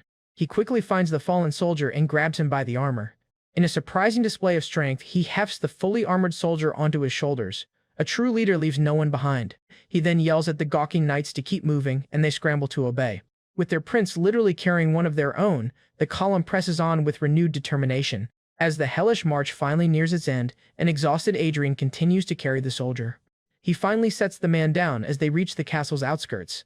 Just then, the blizzard abruptly ceases, and Adrian lets out a sigh of relief. The sky clears as if the storm was never there, revealing the magnificent winter castle before them. Finally, they all arrive at their destination. Now Count Balerhard is standing before the gates of his ancestral home. He offers a slight, proud smile as he watches his nephew's party arrive. Standing under the banner of Balerhard, he prepares his official welcome. As ruler of Balerhard and commander of the 3rd Legion, he formally welcomes the first prince. While the Count smiles warmly, sincerely welcoming his nephew to Winter Castle. At the northernmost point of the kingdom stands Winter Castle, a grim fortress built for the sole purpose of holding back the monsters of the Blade Mountains. For ordinary soldiers, it's considered the worst possible duty station due to its cold, harsh, and dangerous environment. As the massive gates of Winter Castle creak open, they reveal a place of stark duty, far removed from the capital's comforts. But for the members of House Balerhard, this harsh land is not a punishment, it is a birthright. The men of Balorhard see their duty at Winter Castle as a lifelong source of pride, a testament to their unwavering commitment. A young man named Vincent Balorhard steps forward, announcing his return to the post of Ranger Company commander. Count Balorhard warmly greets his son Vincent, commending him for his hard work in his absence. Adrian, completely unaware of his uncle's family, expresses genuine surprise that the Count even has a son. It seems the prince is quite out of the loop. While the Count chides him, Adrian can't help but observe the clear family resemblance, especially in their stubborn-looking mouths. Vincent, the Ranger Company commander, offers a stoic and formal greeting to the prince, showing his respect for rank. However, Adrian's casual greeting, a simple nice-to-meet-ya, catches the serious young commander completely off guard, a clear clash of personalities right from the start. Vincent internally scoffs, believing Winter Castle is a place for true warriors, not some scoundrel from the capital. His disdain only grows as he watches Adrian arrive with Arwen and Adelia, dismissing him as a wastrel who is kicked out for loitering with women. Clearly, he's judging the prince based on rumors alone. And though he offers to guide the prince, he inwardly fumes, questioning why his father would bring such a person to their sacred home. He confronts his father directly, demanding to know how this situation with the disgraced prince is unfolding. The Count calmly informs his son that he has become Adrian's guardian and that the prince will be staying with them for the foreseeable future. Outraged, he reminds his father of Adrian's reputation as a talentless wretch whom even the king had cast aside. Balorhard simply listens to his son's outburst with a calm, unreadable expression. He already knows something his son doesn't. With the matter seemingly settled, he makes a single request of his son. Later, at a strategy meeting, Balorhard gets down to business, asking for a report on the clearing of monster settlements. Vincent reports steady progress, noting that with his father's return, they can now earnestly focus on the remaining forces. As they discuss their plans, Adrian quietly listens while enjoying his meal, absorbing the information. Just then, Vincent points out the real problem, orcs, and confirms that a small group of less than 20 orcs has settled near the mountain entrance, a force too strong for the rangers' arrows alone. Then he begins to explain that he's selecting knights to handle the threat, but he's suddenly cut off. Adrian decisively moves a piece on the map, taking command of the situation. The commanders immediately protest, warning that the Blade Mountain orcs are dangerous and that a failed operation could have severe consequences. Adrian turns to his uncle for support, but the Count remains silent, simply observing the unfolding power dynamic. Instead of intervening, he asks his son for a precise report on the orcs' confirmed numbers and strength. Vincent confirms a maximum of 20 orcs with no verified warriors or shamans, but admits they cannot rule out the possibility. With the intelligence confirmed, he turns back to Adrian and pointedly asks if he is confident he can handle it. An exasperated Vincent shouts out, unable to believe his father is even entertaining the prince's reckless idea. And he passionately argues about the risks to future operations and his father's position, prompting a smug inner comment from Adrian about his cousin's intelligence. However, Balorhard cuts his son's worrying short and, calling Adrian by his true name Ian, asks what he needs for the mission. This is a massive show of trust. Adrian confidently lays out his simple requests, 3 guides and equipment, including crossbows, for his personal retinue. His uncle nonchalantly agrees, stating that the request is not a difficult one to fulfill. The other commanders can only look on in stunned silence at the Count's decision. Without missing a beat, Adrian turns to his escort and gives the order to move out, catching the knight completely by surprise. He quickly briefs his men on their new mission to subjugate a group of about 20 orcs. The escort captain, Hansdeck, questions the order, pointing out that they are merely escorts and that the 3rd Legion is present for such tasks.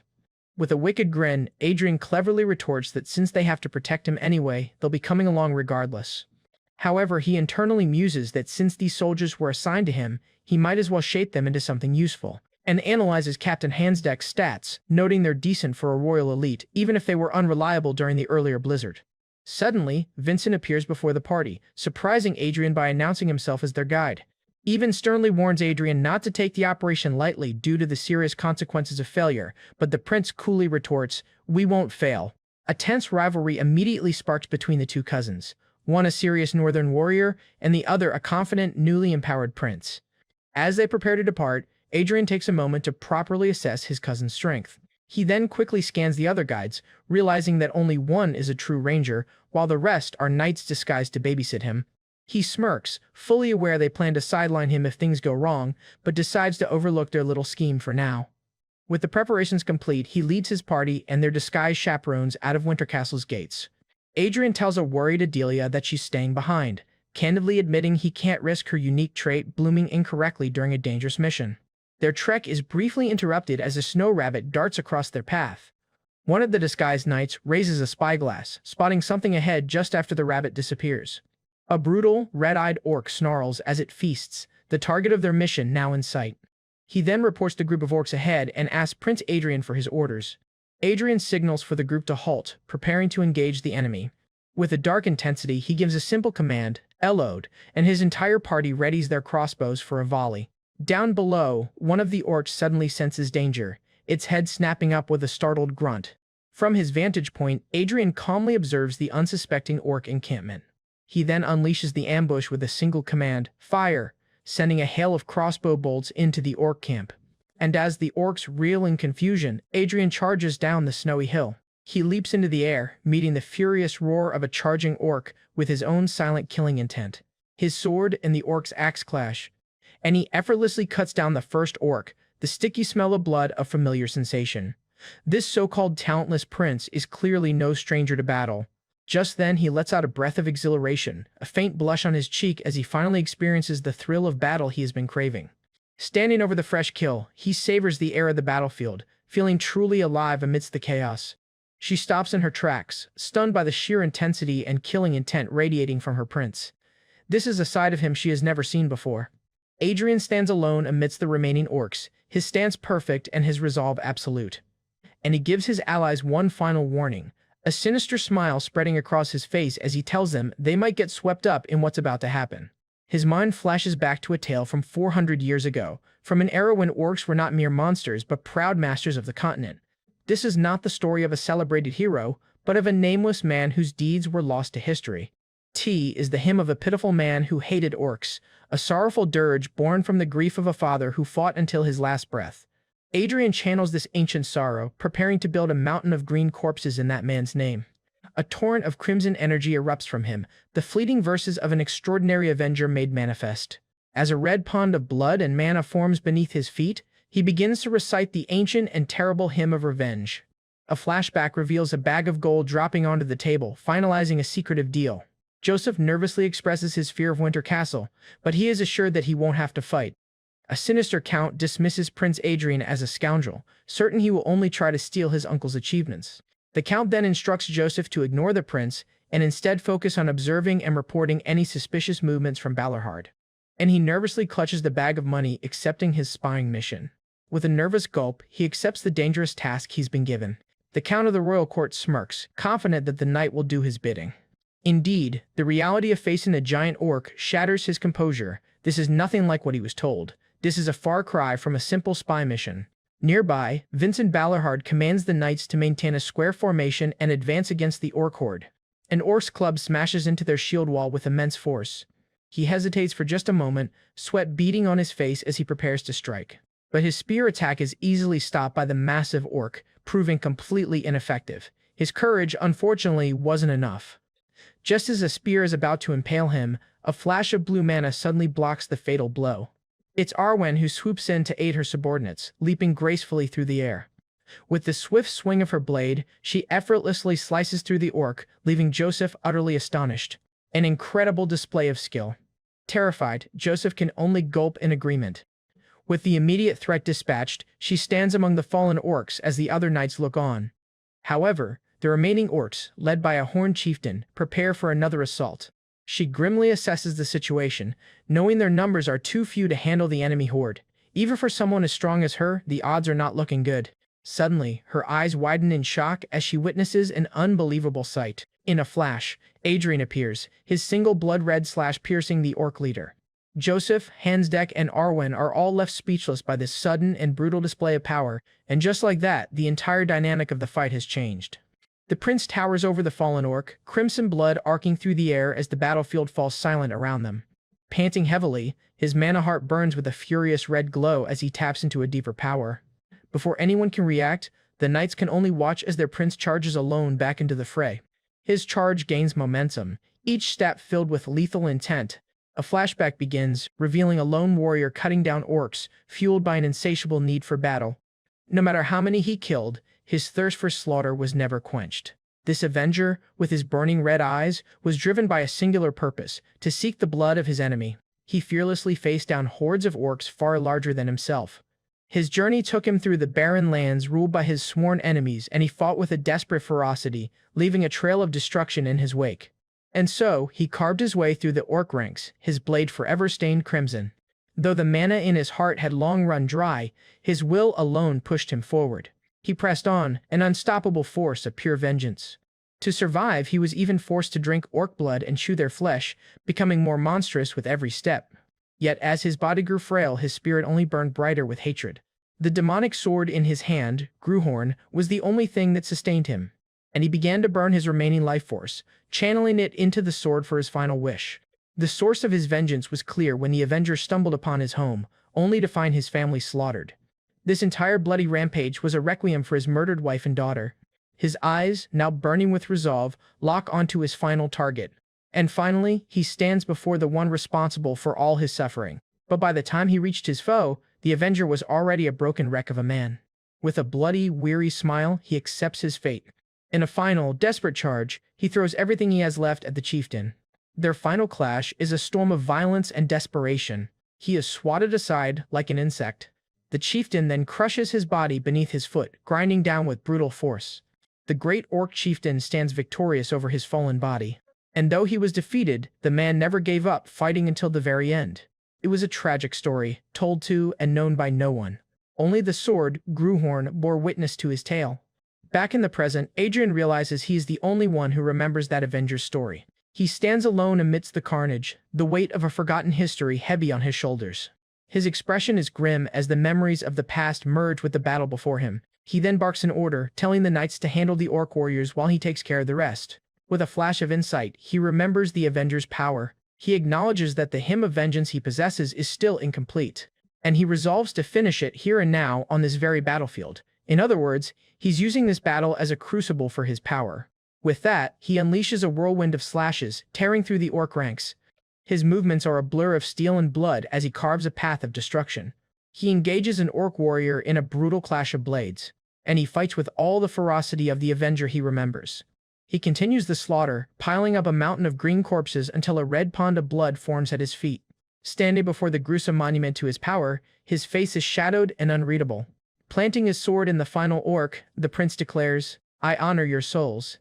A new, calmer power settles within his eyes, his rage now tempered with purpose.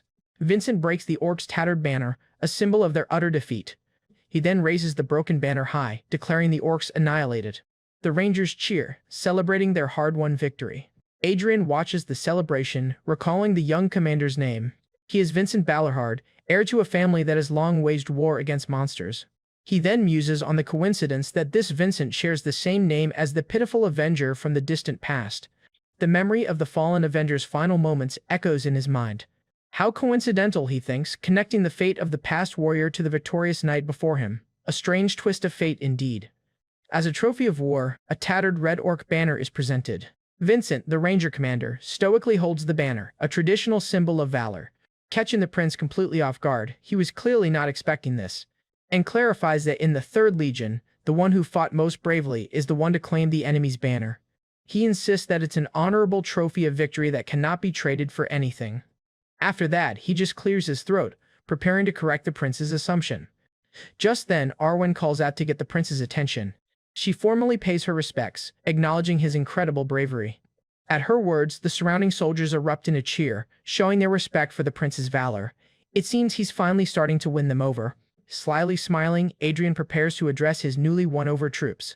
An orc war party stands ready, their banner planted defiantly in the snow. Meanwhile, Adrian calmly explains to a skeptical Count Balorhard and his son that the orcs are bizarrely requesting a formal duel with hostages on the line, which is, frankly, unheard of. Tired of their doubt, he steps forward, declaring he'll prove the truth of his words himself. Taking a deep breath, he prepares to address the orc chieftain across the snowy expanse. Then, in a booming voice that echoes through the valley, he accepts the duel and declares the terms.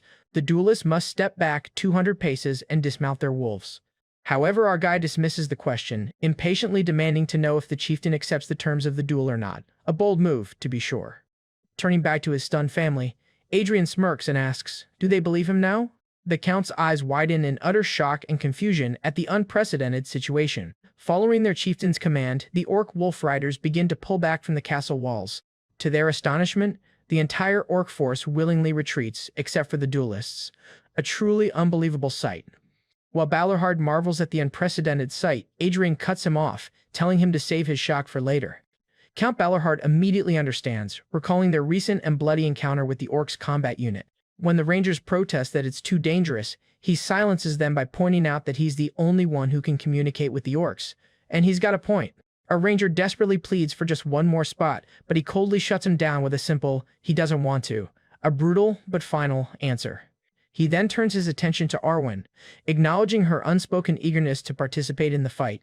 However, he asks if she's ready for the challenge, and Arwen, ever the stoic knight, simply bows and accepts her role. Count Balorhard, his curiosity finally getting the better of him, asks Adrian where on earth he learned to speak with orcs. To this, the prince offers a vague and slightly smug reply, attributing his linguistic skills simply to studying. Clearly, there's more to the story than that. And warns his uncle that this is a special case and not to assume all orcs can be reasoned with. With the terms set and his party chosen, Adrian gives the order to head down to the battlefield. Vincent, along with the Rangers, dutifully follows his cousin's command, ready for battle. He contemplates the chain of events that unfolded the moment he stepped into the world. First, the surprise visit from an elf ambassador, and now, the king of the orcs revealing himself for the first time in 400 years. As the massive gates of Winter Castle swing open, the chosen duelists prepare to face their destiny. Pushing aside his questions, he focuses on the immediate future alongside his companions, Vincent and Arwen. The small party rides out onto the snowy plains to meet their opponents in the coming duel. With a confident smirk, Adrian decides it's time to fight. Just then, the orc chieftain grips his massive axe, his red eyes glaring with anticipation for the battle. At this, the chieftain lets out a ferocious grin, confirming he has no objections at all. In fact, he praises Adrian's powerful spirit, declaring him a worthy opponent whose flesh will be a rare delicacy, a horrifying but genuine sign of respect. Adrian lets out a dark chuckle, finding the orc's straightforward bloodlust hilarious. However, he finds it ironic that the first being to acknowledge his true strength without prejudice is an orc. Unable to stand by, Vincent charges forward, shouting that the chieftain is too powerful for Adrian to handle alone. However, one of the chieftain's guards effortlessly intercepts his charge, sending him staggering back. Just like that, he's completely shut down. The other orcs growl, ready to pounce on the human warriors and begin the melee. Arwen and the others move into a defensive formation, preparing for the inevitable brawl. With a grin on his face, he gives his comrades one final piece of advice. Orcs don't take turns in a duel like knights do, so stay alert, everyone. As he clashes with the chieftain, he gives his final command, survive on your own. She then leaps and gracefully slices through the monster, while Vincent holds his ground, blocking a powerful strike from a heavily armored orc. The chieftain's grin widens as he meets Adrian's strength with his own raw power. With a mighty roar, he overpowers Adrian, sending him hurtling backward through the air, a brutal display of raw strength. Adrian lands deftly, bracing himself on the snowy ground, undeterred by the monster's power. However, the chieftain scoffs, remarking what a shame it is that his physical strength is so pitiful compared to his immense spirit. Igniting his mana heart, he calmly rises and replies, "Well, we'll see about that." A torrent of blue mana erupts from him as he prepares to unleash his true power. An explosive wave of red and blue aura bursts from him, creating a massive pressure wave. The sheer force of his power stuns the chieftain and the rangers watching from the castle wall. Argai then begins to channel the raw emotions of the nearby rangers, their deep-seated resentment and cries to kill the orcs, a very unusual ability, to say the least. In that moment, he realizes the rangers' emotions are almost identical to those of the ancient Avenger whose hymn he wielded before. A smile spreads across his face, as he understands that coming to the northern frontier was the best decision he could have made. Turning to the chieftain, he thanks him for waiting, his voice laced with newfound power, and addresses the powerful orc as the noble aristocrat of the green skin, a worthy sacrifice. With his power fully charged, he declares the chieftain will be the perfect sacrifice for his requiem. As he speaks, a system window appears, announcing the activation of his devastating new power, the Hymn of Requiems. The duel begins as a towering orc warrior charges forward, unleashing a ferocious roar, poised to strike with his massive sword. Yet despite his skill, the sheer power behind the orc's strike sends a jolt of pain through his arm. He then turns and watches the orc chieftain, radiating red energy and immense power, and deduces that the chieftain's strength is unnatural, far surpassing even an orc warrior magically enraged by a shaman. Just then, he notices the prince, poised and ready for the attack. With a smirk, Adrian taunts the orc chieftain, calling him unimpressive for a so-called loyal servant of the king. The orc chieftain seethes, enraged by the prince's dismissive words. Deciding the cheap provocation has run its course, he prepares to end the fight and charges forward, declaring that he will claim Adrian's flesh and blood before the moment passes. Just then, Adrian's blade glows with a brilliant blue light, showcasing his overwhelming power, and he smashes the orc chieftain's axe, sending its shattered pieces crashing to the ground, a show of overwhelming force. Shocked by the sheer force, the chieftain falters momentarily. After that, Adrian moves with blinding speed. With a single swing of his sword, he delivers a devastating blow, severing the chieftain's hand and leg. The orc chieftain lets out a final, agonized scream as Adrian's sword finds its mark. Mortally wounded, the once mighty orc stumbles back, his life fading, and he collapses to the ground. Adrian approaches the dying chieftain, musing that since he borrowed the power of past avengers, he must grant their desire for vengeance. He prepares to deliver the final, merciful blow to his defeated foe. The prince grants the chieftain a warrior's end, bidding a solemn farewell to the enemy king. But just as the chieftain falls, Adrian feels a powerful ancient presence awaken. Suddenly, a terrifying gaze locks onto him from beyond the mountains, startling the prince. The victory was clearly short-lived, and he immediately recognizes this oppressive aura as the ancient existence the elf Sigrun had warned him about. As Arwen and the others rush towards him, he screams for them to stay back as the immense pressure bears down. Arwen freezes, shocked and confused by his pained warning. A wave of dark, menacing energy washes over the entire battlefield from the distant mountains. Arwen gasps and staggers, covering her ears with her hands under the crushing force of the unseen entity's power. Vincent likewise struggles to stand, grunting against the overwhelming pressure.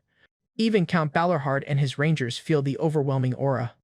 Just then, Adrian's eyes widen as he spots a red glint streaking through the sky from the mountain peaks. His expression hardens as he realizes what the ancient power has unleashed upon them. It's a gigantic spear, thrown from miles away, now descending upon the battlefield. An attack on an almost unimaginable scale. Knowing his allies cannot survive the hit, he steels himself, realizing he is the only one who can block it. A desperate, selfless decision. He stands his ground, a lone figure preparing to face the impossibly large weapon. The massive spear is reflected in his eye as he prepares for impact. With a surge of power, he meets the spear head-on with his sword. He strains against the overwhelming force, questioning if this power is too much for his current body to handle. The resulting explosion hurls Adrian backward like a ragdoll, as the gigantic spear surges forward toward the castle walls. Watching in horror, Arwen screams the prince's name as he is engulfed by the blast. After that, the spear crashes into the walls, its impact unleashing a devastating blast that shatters the debris. Vincent and a ranger are thrown off their feet, utterly bewildered by the sudden, catastrophic attack. He stares in disbelief at the source of the explosion. Catching his breath, Vincent's first thought is for the prince's safety. Jesut, then Arwen, frantically calls out for Her Highness, fearing the worst, and moves to find him. She desperately follows the trail of destruction across the snowy ground, left by someone sliding through. She frantically digs through the snow and debris, desperately searching for the prince. She finds his body, broken and bleeding, half buried in the snow, a truly devastating sight. Kneeling beside him, she checks for a pulse and is horrified to discover she can't feel one, and desperately pleads for him to open his eyes, cradling his head in her hands. Realizing he isn't breathing, she resolves to restore his breathing herself. Without a moment's hesitation, she begins to administer mouth-to-mouth resuscitation. Her efforts pay off as Adrian suddenly coughs violently, spitting up blood. She then pulls back, panting with relief and exhaustion, and feels a profound sense of relief as she confirms he's breathing again. As she looks down at his injured face, a new thought crosses her mind. She reflects on how small and surprisingly young the formidable prince looks in this vulnerable state. Vincent rushes to her side to check on the prince, and Arwen notes his suspiciously prompt arrival. However, Adrian weakly calls her name, and she reassures him that she is right there. Leaning close, he whispers his final commands to her. With his remaining strength, he curses the orcs, spitting that their so-called honor is a lie, and that the only good orc is a dead one. As his body aches, he tells her to finish the remaining orcs quickly before losing consciousness. Vincent steps forward and asks what the prince's orders were. Her blade glowing with power, Arwen relays Adrian's command to finish the duel quickly. Vincent agrees, and he, Arwen, and the rangers ready themselves to carry out the prince's will. With a final command to hurry, the remaining knights charge forward to slaughter the last of the orcs. Later, safe within Winter Castle, Adrian jolts awake, screaming curses at the orcs who humiliated him. Vincent enters his chambers, asking if His Highness is feeling any better. "Oh, this," Argai replies. His whole body aches, and his arm hurts too. However, he clutches his heart, admitting the emotional pain of his frustrating defeat hurts more than his physical injuries. He then reflects bitterly on how he was taken down by a single spear thrown from afar without even getting to clash directly. For a warrior like him, it's a deeply humiliating defeat. He despairs at his miserable state, feeling utterly powerless. His weary gaze meets Vincent's as his cousin begins to speak. Vincent and his men bow deeply, thanking the prince for saving the lives of allies they had already given up for lost. Adrian awkwardly accepts their gratitude, privately wishing his cousin would stop being so cringeworthy. Vincent then proceeds to update him on the situation that developed while he was unconscious. He reports that an orc army has camped a kilometer from the castle, a force they can defend against, but a worrying development nonetheless. He then asks about the giant spear and the powerful roar they heard from the mountains. Adrian explains that the entity responsible is a king, who has successfully united all the orc tribes of the mountain range. He begins to describe the nature of this supreme orc king, one who exists only for the sake of battle. An entity that tramples all who stand in its way without mercy. A being of pure consumption and endless savagery. And adds that this king is a greedy being whose sole ambition is to conquer everything in existence. This savage king, the ultimate ruler of the orcs, is known by a single ancient title, Warlord. While our guy is lying on the bed, the other commanders are discussing their strategy with one another. They conclude that, with so many orcs around, it is far too dangerous to venture outside. They then decide that their best course of action is to plan a strong siege defense against the impending threat. After that, they debate when to call for reinforcements from the Blackspear cavalry and the army stationed across the mountains. Suddenly, Adrian interrupts them, demanding to know why they're making such a fuss in his room instead of using a proper meeting space. Vincent and the other commanders quickly turn to him, explaining that they need His Highness's help since this is the first time they've ever heard of an orc king. Count Balahard calmly agrees, confirming the necessity of Adrian's input given the unprecedented situation. Just then, Adrian finds himself swamped with paperwork as his commanders eagerly press him for decisions and reviews. Overwhelmed by his new leadership role, he can only scream internally at how annoying his subordinates are. Having reached his limit for the day, Adrian decisively calls an end to the chaotic strategy meeting. The commanders, including a smiling Vincent, thank the prince for his time and politely tell him to get some rest. Exasperated, Adrian collapses back into bed, muttering that they certainly know how to work a patient to the bone. He gives a tired, sideways glance, clearly drained from the impromptu war council. Before he can rest, however, Count Balahard returns, asking his nephew if he has something he'd like to say. Because he is clearly impressed by what he witnessed, he asks if the overwhelming power Adrian displayed was the martial hymn he had mentioned. A flashback shows the immense power of Adrian's blue flames, a destructive force that far exceeded his normal mana reserves. Back in the present, a bandaged Adrian sits up and confirms that what his uncle saw was, in fact, a martial hymn, and asks what his thoughts are after witnessing it. Our guy internally reflects that his uncle's mind must be in turmoil, considering he was someone who had strongly admonished the very power of the mana heart, and has likely realized that he could only attain it by completely abandoning the beliefs he had held his entire life. Adrian looks at his uncle with a sharp, inquisitive gaze when his uncle suddenly says, "Let me ask you this. Is that power also granted to those who utilize the mana chain?" Adrian remains silent for a while. Arwen listens quietly, her expression hinting at her own curiosity about this new dimension of power. With a smirk, Adrian calls his uncle greedy for coveting martial hymns when he already has the easier, more stable way of accumulating mana. He then explains that transcendence through martial hymns is a privilege strictly reserved for those who cultivate mana in their hearts. After that, he states plainly that this path to ultimate power is not permitted for the Knights of the Ring and their mana chain system. The Count, ever the pragmatist, simply replies, "And?" prompting him to elaborate on his theory, and questions why Adrian would even attempt to teach him about martial hymns if they were inaccessible to him. Adrian inwardly smirks at the irony, noting how his uncle, who once ignored him, is now showing him a burdensome amount of trust. Standing up to face his uncle directly, he asks a surprising question: did he know? Leaning in, he reveals a critical piece of ancient lore. Elves go absolutely crazy for martial hymns. He elaborates that since elves cannot compose hymns themselves, they borrow them from others, performing a sword dance to their rhythm, and states that even if it is impossible for his uncle to personally compose and voice a hymn, he believes it might be possible for him to recite it. Pointing to his uncle's chest, he suggests that the mana rings he's trained with his entire life could be the key. He theorizes that since mana rings have the property of resonating with one another, they could function as an excellent instrument for a martial hymn. After this, he leaves his uncle to ponder it, admitting that he has no idea whether it is truly possible or what realization it might bring. Count Balahard looks on, a storm of conflicting ideas and newfound possibilities raging within him.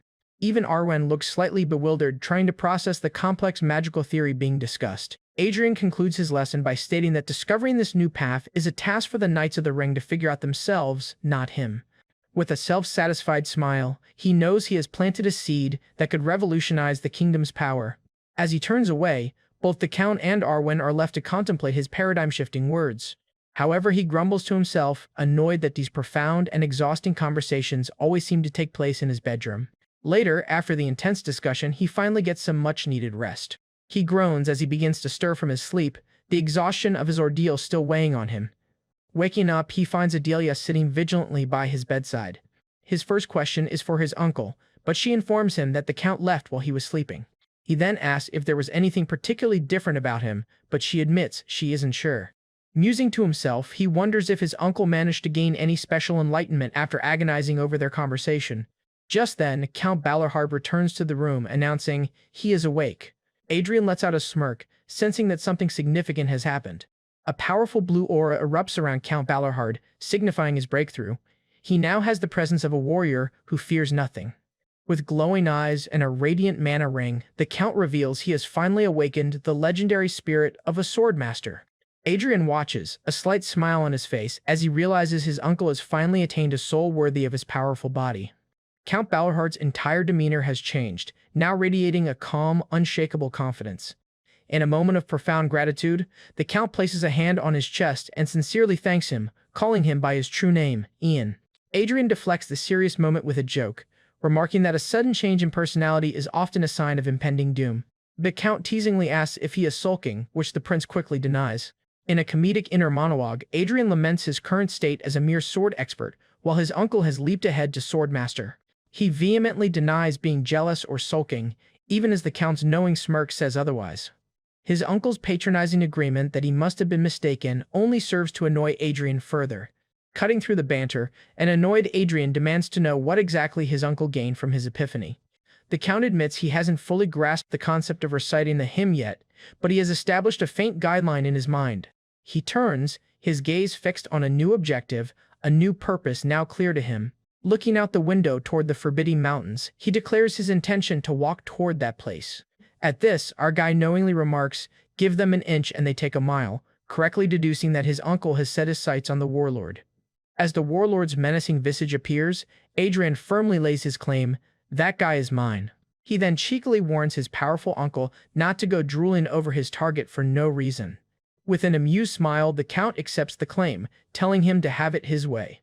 As he walks away, he decides to hold his many questions for another time. He acknowledges Adrian's suspicious knowledge of both orcs and elves, showing he's aware there's more to his nephew than meets the eye. The Count places his full trust in him, while Adrian is inwardly stunned by how much his formerly skeptical uncle has changed. However, their conversation is cut short by a frantic shout from the castle walls. The orc army is approaching. A massive orc horde charges through the snow, their numbers easily exceeding hundreds, and the scout on the wall realizes his initial estimate was far too low. There are 1,000, or even more. The full, terrifying scale of the orc army is revealed, a massive wave of green skin and steel numbering in the thousands. On the battlements, commanders yell for the archers to stand by and prepare to fire on the charging horde. Count Balarhard stands grimly beside Adrian, taking in the scale of the enemy force. An overwhelming wave of crimson fighting spirit washes over the battlefield, emanating from the leader of the orc army. Sensing the incredible power, the Count wonders aloud if that formidable presence could be the warlord himself. A truly colossal orc warrior wreathed in a dark red aura stands at the forefront of the army.